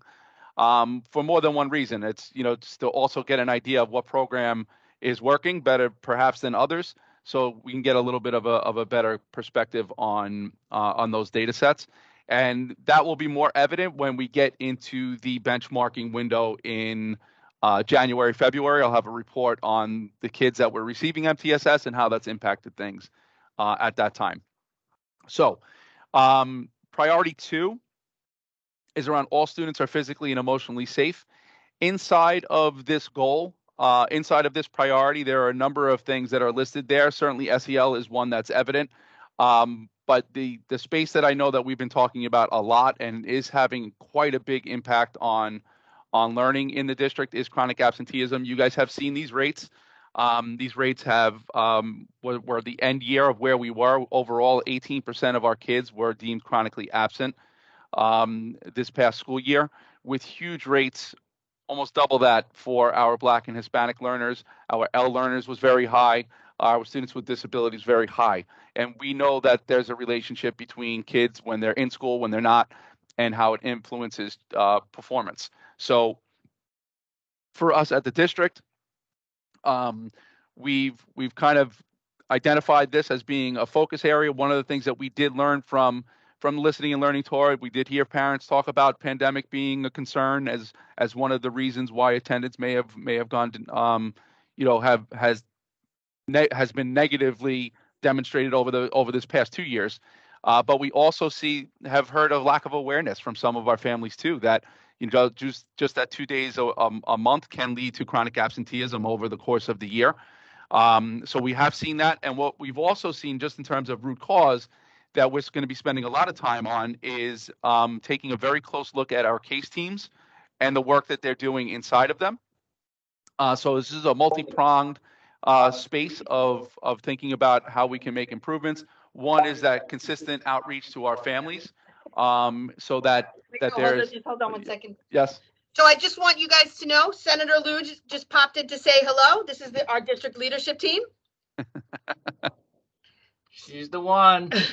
So I'm going to be meeting with him, and Dr. D'Antona will finish the meeting, and you know high schools are last, okay? Yep, no All problem. right, thanks, everyone. I'll see you at 3:30 today, either live or in color. All right, have a great day, everyone. Bye, Danielle. Okay, so having said that, we know that these three areas are things as we start drilling down, more parent outreach, communication with our families, but also when we're talking about our case teams, are the supports that we're providing from our schools actually helping our families that are having difficulty getting to school on a daily basis, because we know it's a very big problem, and one that we have to continue to work on throughout the year to make improvements on. So we've made a little bit of a shift here. We shifted the overall percentage. Changing down 50% was very, very lofty. So we landed on 20% reduction in overall chronic absenteeism rates from this end of last year to the end of this year. I did already look at a breakdown. We were at almost 5,000 kids just a couple of weeks ago that would be deemed chronically absent. I don't want to say that number again. Almost 5,000 kids in District 25 up to a couple of weeks ago would have been deemed chronically absent. Thankfully, we're down to around 4,000 now within just that couple of weeks, because remember, it's a moving target. Once 1 month ends, then that percentage can change. So we're very hopeful that we'll continue to see that positive result from where we were just a couple of weeks ago to where we are now. Our schools are really working on it. But because it's a moving target, it never stops. We have to constantly be on our kids to make sure that we are there for them for whatever it is that they may need, whether that's SEL-wise or supports for families who are struggling with whatever they may be struggling with. But this is an important area for us to attend to. End year says we're at 18%. The goal is that we would be by 14.4% if we're doing a 20% margin, would be around that space of 14.4% overall. So the goal is that we're making that reduction across our subgroups as the year goes on. Okay, iReady reading. So the third priority is all students have high quality academic experience. We did not want to leave this work to just the space of grades K to 2. So we did bring our reading data into this space also for moving into this school year. Again, we shared this last month. We did have some movement in terms of the positive, but on the whole, it stayed relatively similar to where we started in fall 21. The good news is that if they with stretch growth, iReady has a report. It's called stretch growth or projected proficiency. With the projected proficiency of children that are gaining more than a typical year's growth, they're saying that there's potential for us to get over 70% of our kids on or above grade level, which would be fantastic if we can push all of those kids. Now, this is pushing all of our kids to that more than 1 year's worth of growth.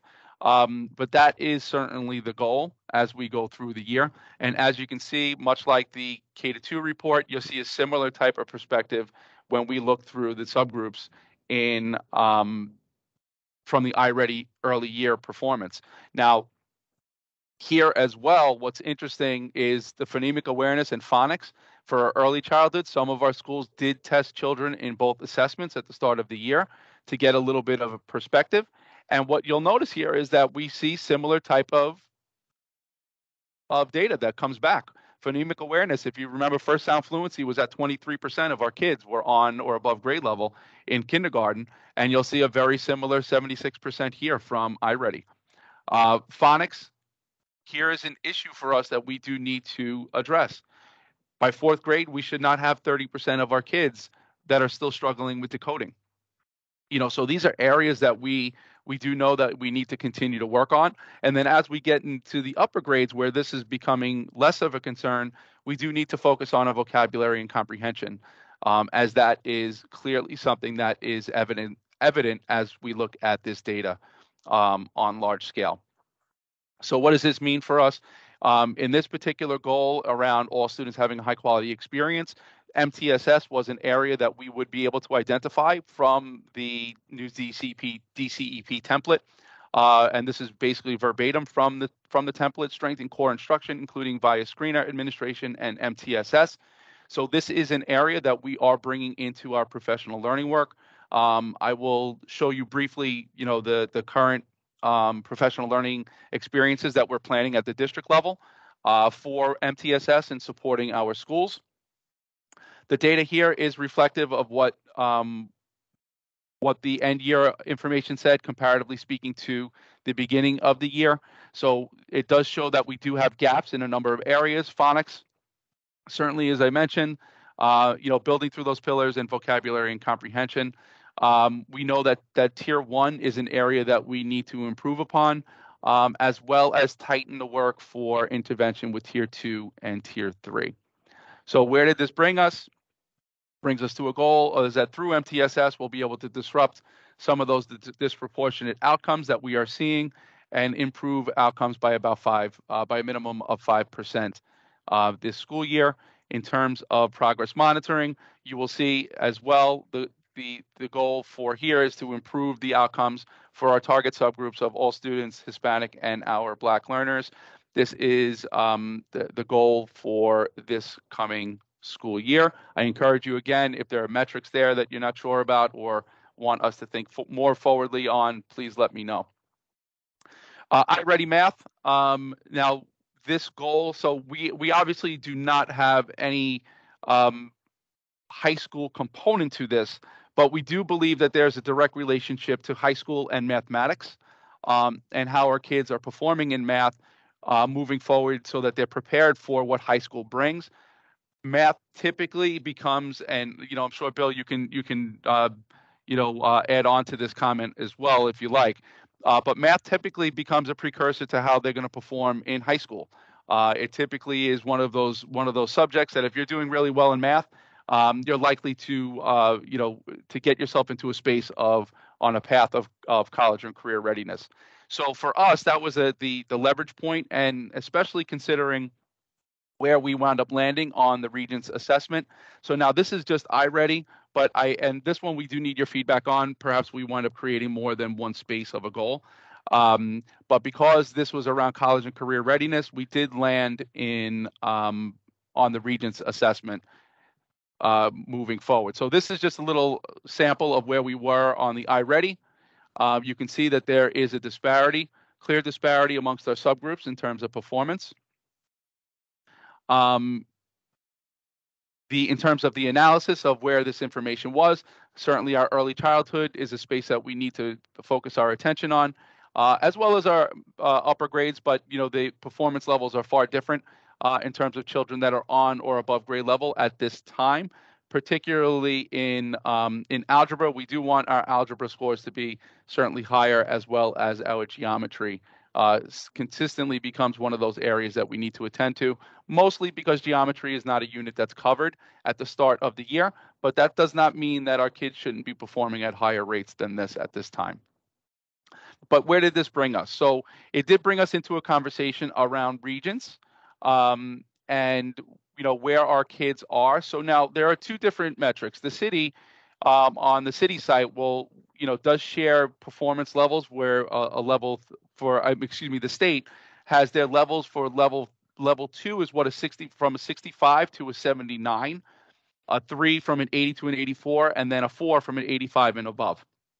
Right now, 54% of our kids earned an 80 or above on this latest Regents. Nearly 19% performed below the 65. So we had another 25% or so of children that were in that 65 to 79 range.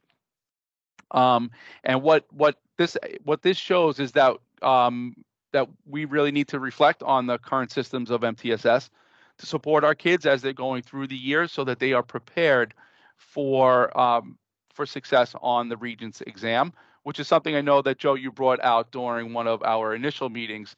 So because this goal is reflective of college and career readiness, we thought that it would be most appropriate to land in this space of really building out what is this going to look like throughout not only this year, but into next year and moving forward, to ensure that our kids are ready to go on those Regents exams. I have to cough real quick. Sorry, excuse me. So where this lands for us is that really looking at our MTSS work, we're going to be discussing this at our upcoming principals conference too with our middle schools, so that we have a minimum of 5% change here as well. The one spot which is different here that we need to reflect on is really whether or not the iReady assessment is going to give us any kind of indication that our kids will do well on the Regents exam. And I do think that this is a space that we not only will, we have to revisit to make sure that we're benchmarking well for the kids that are taking or in the space of taking the Regents exam at the end of the year. Right now, our schools not only give iReady, but they have their own assessments that they're administering throughout the year. But I think we need to do a better job of connecting to see what those assessments are, so that all of our schools are able to say, well, we're mid-year and this is where our kids currently are performing prior to getting to that Regents assessment, so that we can have a snapshot of that at the district level. So there will be more information we'll be following. We're going to resolve this with our building leaders coming up in the very near future. Okay, and then the last goal is around family engagement. This is something that that Danielle is super involved with and is important to her. We were not sure that there would be a goal specifically designed around this one, but it is one that's is an expectation. And what we did learn was, the pandemic, and I know, for our parents that are here, it certainly has changed what involvement looks like. And I think that was reflective in how our parents completed the survey. So typically, our ratings were always in the 90s when it came to parent involvement in our schools. This past survey, we had 20 schools that had ratings of, positive ratings that were less than 90 in our schools in District 25, which is not the norm. So what it did get us thinking about was, making sure that we're adjusting that particular data set so that we're improving on that as the year goes on. So while the pandemic created opportunities to communicate through multiple pathways, it likely limited the connection some of our families had in relationship to being involved in our school community. So it allowed us to land on this goal, which again, this is preliminary because it's new. We haven't had a chance to talk about this one yet. But because we had 20 schools that were lower than the 90% positive responses, that our goal would be focused on improving that, so that our schools move to a minimum of 90% or better on the New York City school survey. So that would mean that we would have to create an interim survey as a DLT for what we would want to have and do that outreach. We do have the capacity now to reach out to our families in a different way because of the school system, that the New York City Department of Ed school system that it has for us to administer a survey along those lines. And part of that work in terms of empowering our parents will be through that ongoing continued parent chat work that we started last year, and really investing time in making sure that part of that work is around promoting those experiences and involvement of our families throughout the school year. So this is where we are preliminarily. We'd love to hear your feedback on that. The goal would be that from that 86% average positive response rate from our community to 90 or above by the end of the year. And that's the kind of space that we are in right now. Now, what does this mean in terms of the remainder of the SLT work that we have to do? It's around the questions that we ask, and ones that I encourage you guys to ask also. What does the data say? What does it not say? What are the strengths? What are the areas of concern?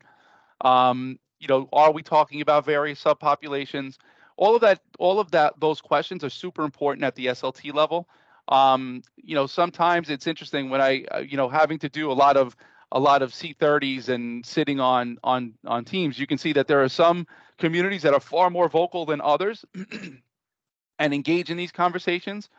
But I think it's our job to kind of help them through for those families that may not necessarily ask those questions, to encourage them to do so. Because the more that we ask, the more that we engage, the better things will be at the end of all of this work. Because everyone will be on the same page. Everyone will have this a clear understanding as to what's going on or what's not going on, and how do we change that.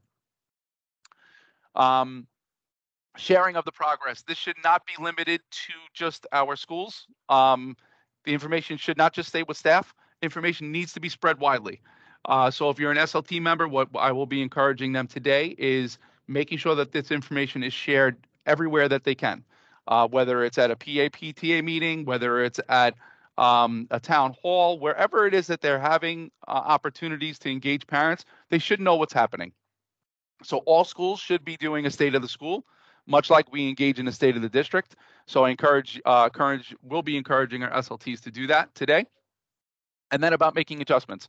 What hasn't been working, what needs to change. And you'll often hear me say definition of insanity is doing the same thing over and over again and expect a different result. If that is what we're doing, then our results will not change. So I always often say too that systems are perfectly designed to give you the results you get. That in a nutshell is the truth. So if our system is producing right now 60%, it's because of the way that we're doing things that will result in that over and over again, and that won't change unless we make a shift, which is what our action plan is about this year. Now, I have a question, Michael. Yeah, sure. So I noticed that the goal is only 5% to increase. Why is it so low? So that is a really great question. So typically, we like to base it on past historical trends, and historical improvements over the course of time. And typically they end up being in that range of those percentages. Ideally for me, and it's just tough to put on a document, is I would love to say 100% of our kids were at, were on or above grade level. It's making sure that it's realistic and attainable. And typically historical patterns will allow us to make sure that we're setting attainable goals, which is why we put things like minimum. Our goal is not to stay in that 5%. The goal is to improve far beyond that. No, I figured that to make it more, but then it almost also looks like we're not working as hard. You know what I mean? It's like sometimes when we put goals a little higher, we may not reach them, but then the work ethics behind it is that we're striving for that 80% rather than from 60 to 65, which is still kind of low. You know Yeah, what I mean? no, 100% hear you. And that's certainly something that we can talk about, for sure as a collective team. I don't disagree with you. I personally love setting high, lofty goals. I think they're aspirational and things that we can strive to. Typically, the goals are set based on historical trends, though. But it's certainly something that's worth asking the question for sure. And I encourage all of you guys to reflect on those percentages and then come back during the next one. If we need to adjust, then we adjust, because the work's going to be the same. The work is still going to be the same. We still have to push as many of our kids as possible to reach those levels. But I do hear what you're saying. Go ahead, Joe. So, I mean, have we in the past, like historically, we've attained, like it went up 5%, or were we like shy of it, or? I mean, Yeah, what if we, like, try to push it? it depends on the given year. Like this year, we improved by just under 3% for reading this past school year. There's difficulty because there are a lot of variables that were in play this time round than in past. So we had seen growth that was at that 5% level in the past from one year to the next. It did vary from grade to grade at times, but we did see progress that was close to those percentages. So, which is kind of that realistic space that we're talking about. The goal is that we're surpassing it. That's what we really want to do. But I can't say that that it's always gone beyond the 5%, because this past year would have said otherwise. We wound up declining in math and wound up going up just like 2.6% in reading. So our initial goal last year was to increase by 5%. So we fell short, of that this past year. The hope is that with continued focus and efforts towards that will improve beyond that 5%. That's what we would like to see. And all of our schools are really, focused on attaining that. That's what they're all looking to do. But I always struggle with this one because I would love to say that, that 10-15% should be more realistic. We should be able to strive for that. No, That but should I be it. understand Yeah. what Francis is saying, because it would Yeah. just, I'm just wondering if it would motivate the schools to push a little harder, or is it not being realistic? Yeah, no, I mean, based on patterns, we can say that it might not be realistic, but at the same time, there's nothing wrong with having the conversation about upping that ante. So I encourage you guys, think through that between now and the next couple of weeks, and that will be something I share with Danielle. And we'll come to a space where we land on overall percentages. So our schools know that, moving forward, the goal is to minimum to be at 80% of our kids being proficient. That's ultimately where we want to be in a few years. But that does not mean that we can't push the envelope. It's just a matter of what that space will be for us as a district community. Yeah, But I love that conversation. I love it. I agree, Joe, that I think if we say let's just raise $5, then people are not going to work hard. But if you say let's raise 100, then it's like everybody wants to be involved. I think that's why maybe we've been moving at that pace, because our expectations are not as high, so people kind of stay the same. But I'm wondering what's the chancellor, what's his expectations of the schools and how he wants them to rise up. I'm sure it's not going to be 5%. I'm just wondering if he has a percentage. I don't know that they really called out a percentage of where they want to be overall. Just you have to keep in mind that there's plus and minuses to these things. As a district, we are in a space where we are 15 plus percent difference from the average in the city. So when you think plus or minus 15% difference from the city, that means that there are plus minus that 45% that the city's at to where schools currently are in 30s, some of them maybe even in the 20% range of performance. So what becomes difficult is when you label something and say, we want to be at 70% proficiency as a district. When as a city, when you're a district in the city that is currently performing at 25%, it's not attainable. They're not growing to 70% in a given year. It's just not. It's not going to be realistic for them to do that. But like I said, we are able to set our own. So if 5% feels too limiting, then we can make an adjustment. I'm also curious on what the other high performing districts, what their goals are. Are they at the same level that we are, looking at 5% increases, or are they setting goals higher than ours? So I don't know. I can't necessarily. I can look at past CEPs, DCEPs, but not current ones. I can't look at current ones.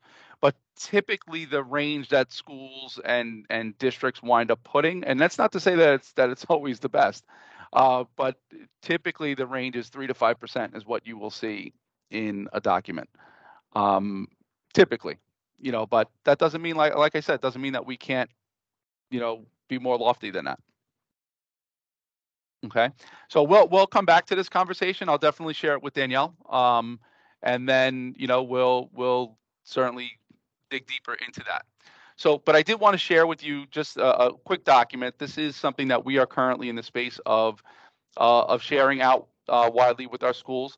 In addition to letters, as you guys know, we have nearly 400 teachers and administrators that are being trained in early childhood. We are also going to be offering professional learning inside of the areas that we said we want to get better at. So there'll be foundational literacy training. There'll be training inside of MTSS, specifically in Tier 1, strengthening core instruction, with a series of objectives that we want to get accomplished. There will be training supports for our programs like Foundations and Hegarty, making sure that we're setting up for success. Inside of that, here, that was Foundations here, and then we have Hegarty here. There'll also be a series on disciplinary literacy, which is around promoting that close reading of that complex text for our middle schools, where we're talking about that vocabulary development and comprehension. So you'll see a series on that. We're also talking about strengthening core instruction in our bilingual programs. We're fortunate that one of our team members comes out of a bilingual classroom and has a great deal of knowledge in that space to support our schools. So within the context of the things that we are prioritizing, we have already created and set up multiple series, professional learning series, to support our buildings across this school year. This professional learning plan will continue to be expanded upon, including things around health and safety. Things connected to math will be added in here as well. But I just wanted to give you a quick little snapshot of what the planning has been since the beginning of the year to where we are now. Okay, and that concludes my portion of it. I think what you guys brought up is super important, and I will share with Danielle. I'm going to turn this over to Bill for the high school report. Good morning, everyone. Hey, Bill. Let me just share my screen here. Does everyone see the slide deck? Not yet, no. Let's see here. Let me put it on this screen over here. Do you see it now? Yep. All right, great.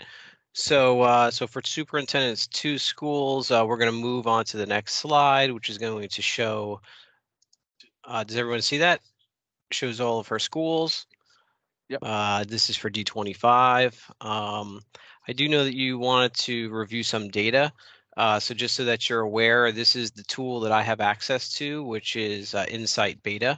And I could go through different sections of that if you want to review data, but I just wanted to kind of go over the big buckets first. So the first big bucket is really our graduation rates. So this is for all of Superintendent 2 schools. You'll notice that one school is removed. That's Gotham Tech because they're brand new this year. So they do not have any graduation rates. Really not a lot of data on that school at all. But you can see here when you scroll down to District 25, you'll see that most of the D25 schools have had increased graduation rates from 2019-20 to 2021. You'll see that one school in particular, RFK, had an increase of 7%. And I'm going to go to the next slide. Next slide is showing our attendance data. I know this is hard to read, and most of you probably know that the attendance had slipped caused by the pandemic, but we're doing everything in our power to bring the attendance back, and that also includes chronic absenteeism. But you'll see that we don't really have any schools that have lower than, I think the lowest is 77% that I'm seeing. When we look more specifically at the D25 schools, and this is what Power BI slide would look like, you can see the 6 schools that reside in D25 and how their current attendance is. The next piece is special education. So we do have a new point on our team that's working directly with all of our special education teachers and for compliance. And we're very proud to say that we are have improved our numbers to about the highest in the city. So, you know, that's kudos to Abby Lewis and her team for making this a strategic move and including all educators. Essentially, one of the things that she's done to make this a real positive thing for our schools is to hold office hours as well as hold separate meetings with our APAs so that everyone is abreast and aware of the special education mandates and improving them. And I'm also going to show this. This is another thing that we can show that we're very proud of for our ENL students and our MLLs. And this is with Ms. Tucci and with Ms. Doshka Truick, who are MLL coordinators. You'll see the very bottom number. That's the number that we want to look at. And I know it's hard to read, but this one says 99% across the board. This one's 98.75%. And Bill, these are if you go into presentation mode, it'll make it a little bit bigger. Oh, all right, all right. Where is that? Do it from the beginning. All right. Let me scroll through.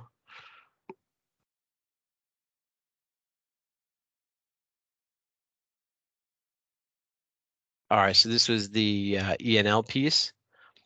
So the different buckets, all right, can't quite see what number 1 says, but number 2 is students scheduled in an ENL course.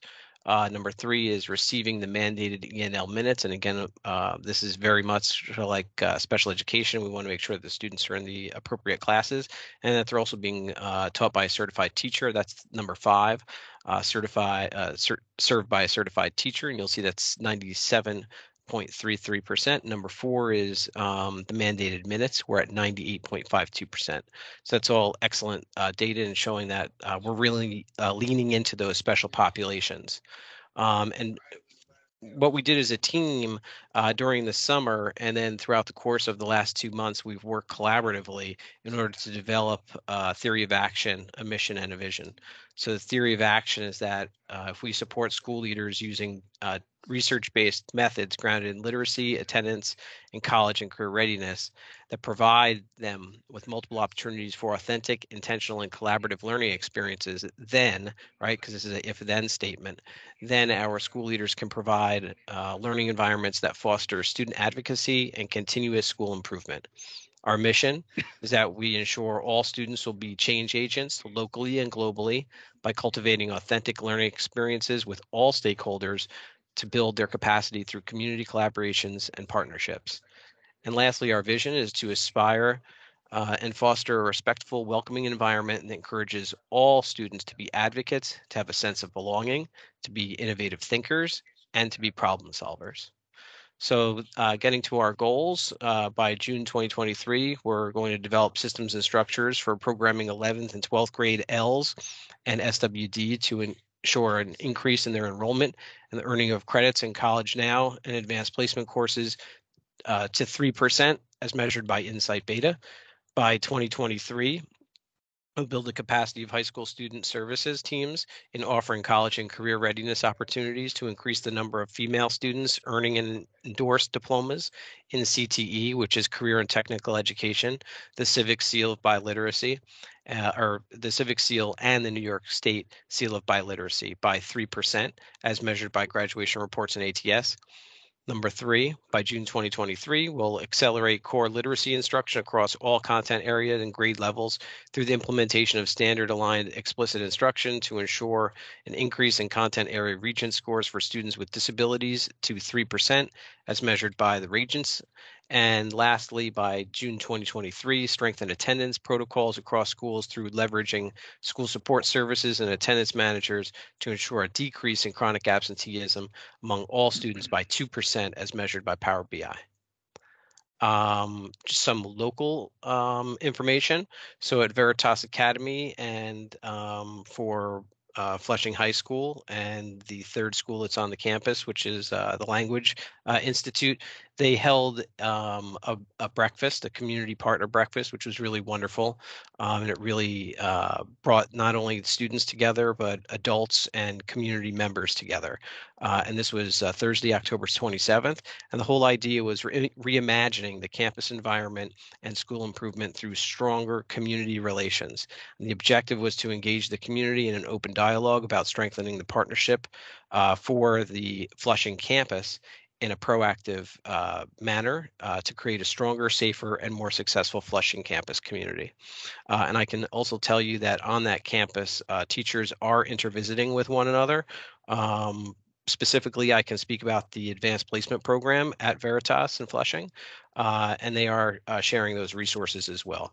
So, we're very proud of the schools and how they're working together to improve academics for everyone in the building.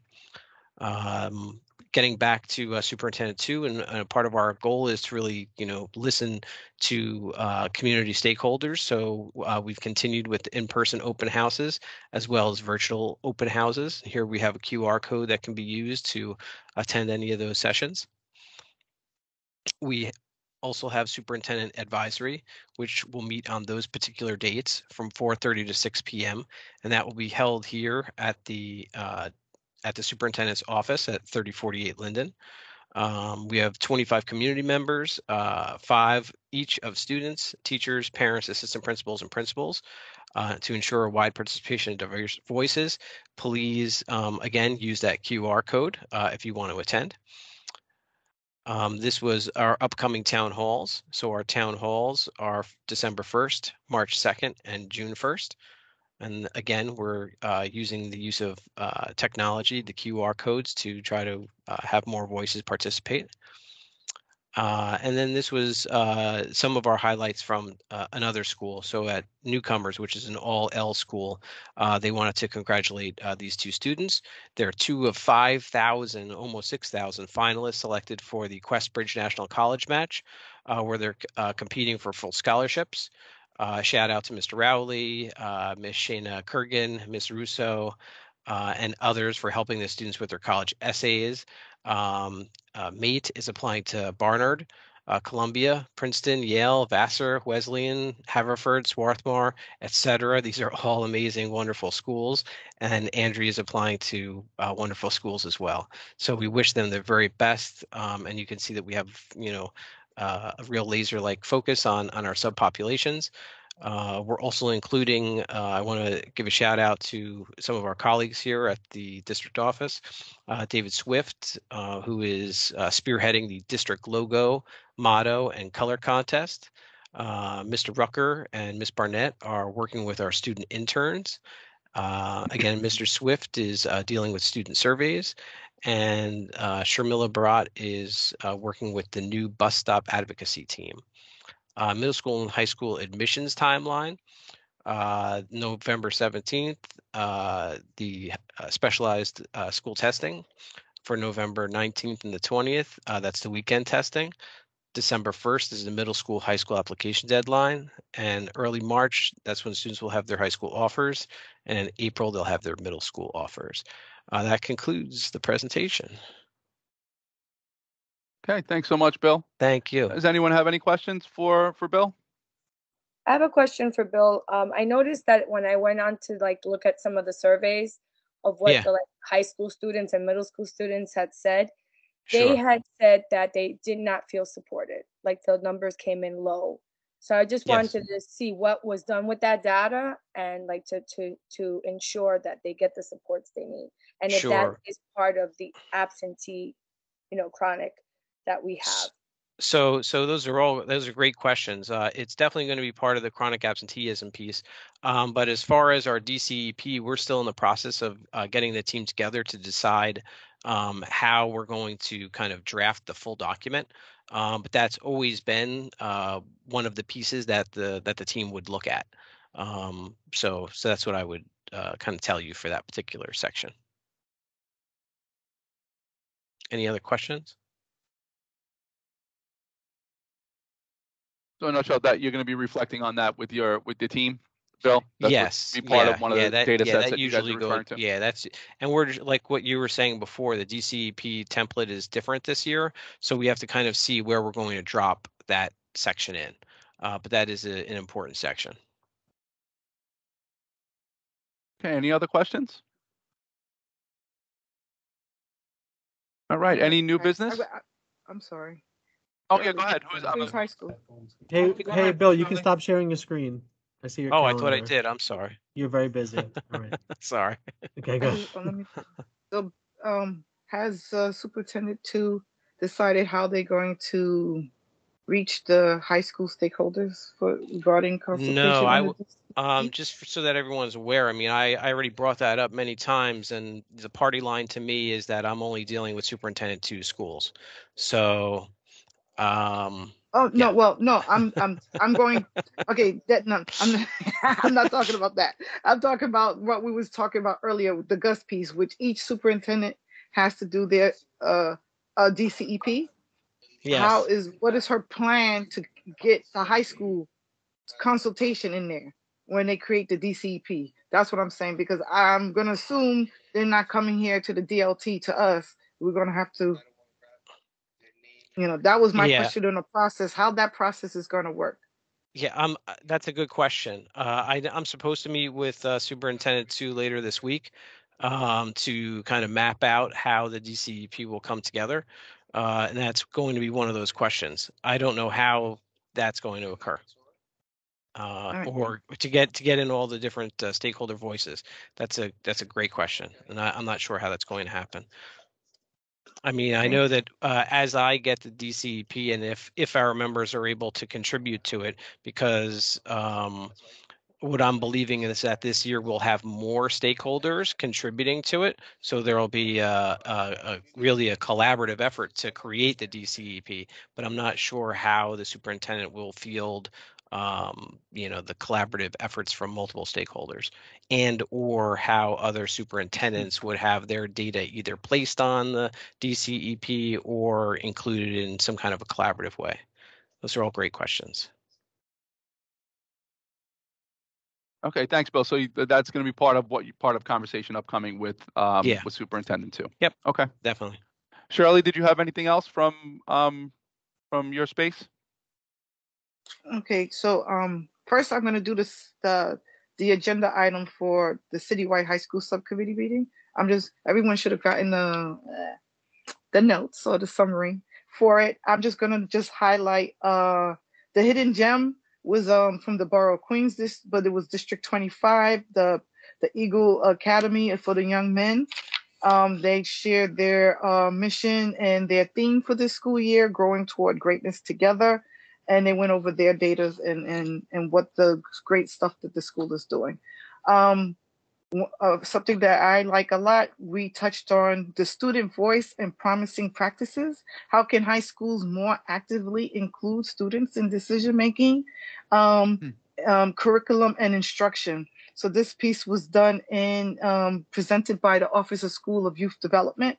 The student voice manager, along with a student, they gave the presentation collaboratively, and they addressed what is the student voice, why student have a student voice, what student voice is, and what it is not. So those were some of the highlights from that meeting. That was October 25th. The next high school subcommittee meeting is, I believe, is Tuesday the 22nd, the week of Thanksgiving. For high school, Queens High School President's Council, I'm going to keep it brief, but again, we talk about the importance of the school leadership team, and we're, as a district, we're doing that by doing the district training for school leadership team, but we address that why parents and the students must have their voice heard or participate in the collaboration of the CEP. We also went over CPAC had passed a resolution to the chancellor, to President Mulgrew and President Carazano to start a small class task force to start now. I had a conversation with Mulgrew 2 Sundays ago at the teacher union, and he said that most of the schools in New York City are already in compliance with the class size mandate when it comes to size, but they are already started working to, because the DOE has 5 years to get to be all the schools to be in compliance with that. We also discuss. Okay, so the last point I want to bring is we're working on, so Queens High School President's Council have a series called Elevating the High School Voice. So we're working now on part 2 of that voice, because last year it was our high school voice being heard. This year we're going to do reimagining the high school experience based on Chancellor's Pillar number 1. So all the stakeholders are going to be put together like we did last time. We're going to have our superintendent as panelists. We're going to have the chancellor or his cabinet team member along with the borough president again. And then with the moderators, it will be the parents from Queens High School President's Council, student voices, and the UFT. So the target date we was able to set a date as January 18th. We'll be doing part 2 of our series of elevating the high school voice. And that's it for my report this morning. Thank you. Okay. Thank you, Shirley. What'd I miss? No, I'm kidding. No, I'm only kidding. We do that again. All right. Did Bill go? Yep. Okay. Are there any new business? Any other feedback? Joe, I see your hands up. Okay, so I just want to let you know that we're having our Chancellor's Town Hall. The CEC conducts a town hall every year. with the chancellor. And it's scheduled for Tuesday, January 3rd. And we're going to have it, well, the chancellor's coming live, but we're doing it as a hybrid town hall. And it will be located at MS 499. We're in the process of starting to prepare for that with the questions from the community and the focus areas as we prepare for the meeting. Joe, you usually have your meetings on Wednesday, but this one's on Tuesday? Correct. So the chancellor dictates to us which date he is available, and we were told it's going to be that week, that month, on Tuesday, January 3rd. We understand it's the first day back to school after the holiday season, but we will not be meeting on the 3rd. I'm on the 4th. We'll be meeting on the 3rd. Is that 7 o'clock? It's scheduled, correct me if I'm wrong, Superintendent, is it 7 to 8 or 6 to 7? You'll get the notice. It'll go, Yeah, go let me out see to the community. flyer. Yeah, We didn't I get the don't, flyer yet. yeah. I'm not Yeah. sure. It's either 6 o'clock or 7 The p.m. the chancellor's gonna be there 6:30 to 7:30, and I think we said the CEC would arrive at 6. That's right. Right, so the 6:30 to chancellor's 7. part Thank is you, 1 Liz. hour, starting at 6:30. And it will be on live stream also, so in Correct. person and live. We encourage you to register only because we're looking for questions to ask the chancellor, which we'd like to be prepared beforehand. Did we get the flyers yet? No, right? No. Not yet. Everything we post on the CEC's webpage, d25.nyc/CEC. We'll put the flyers up there, the registration links, once it's available. So you can always just check that page to see if it's there yet. Thank you, Louis. Yep.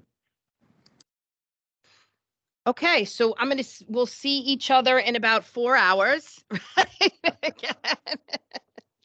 So if there's no new business, any new business? Okay, then I want to thank everyone. I know this was a long meeting, but a productive meeting, and always I really truly value the things that we talk about, and the work that we do together really is making a difference in how we implement supports for our schools. So if we're in consensus, is there anyone who disagrees with ending the meeting? No, let's Shirley? go for another 4 hours. Yeah, Shirley, we're good? We're ending? We're good. We're good. All We're right. good. All right. Please respond to DocuSign when you get it. Okay, perfect. Thanks, everyone, and Thanks, I'll see you in a everyone. little while. Okay, bye. Bye. Take care. Bye, everybody.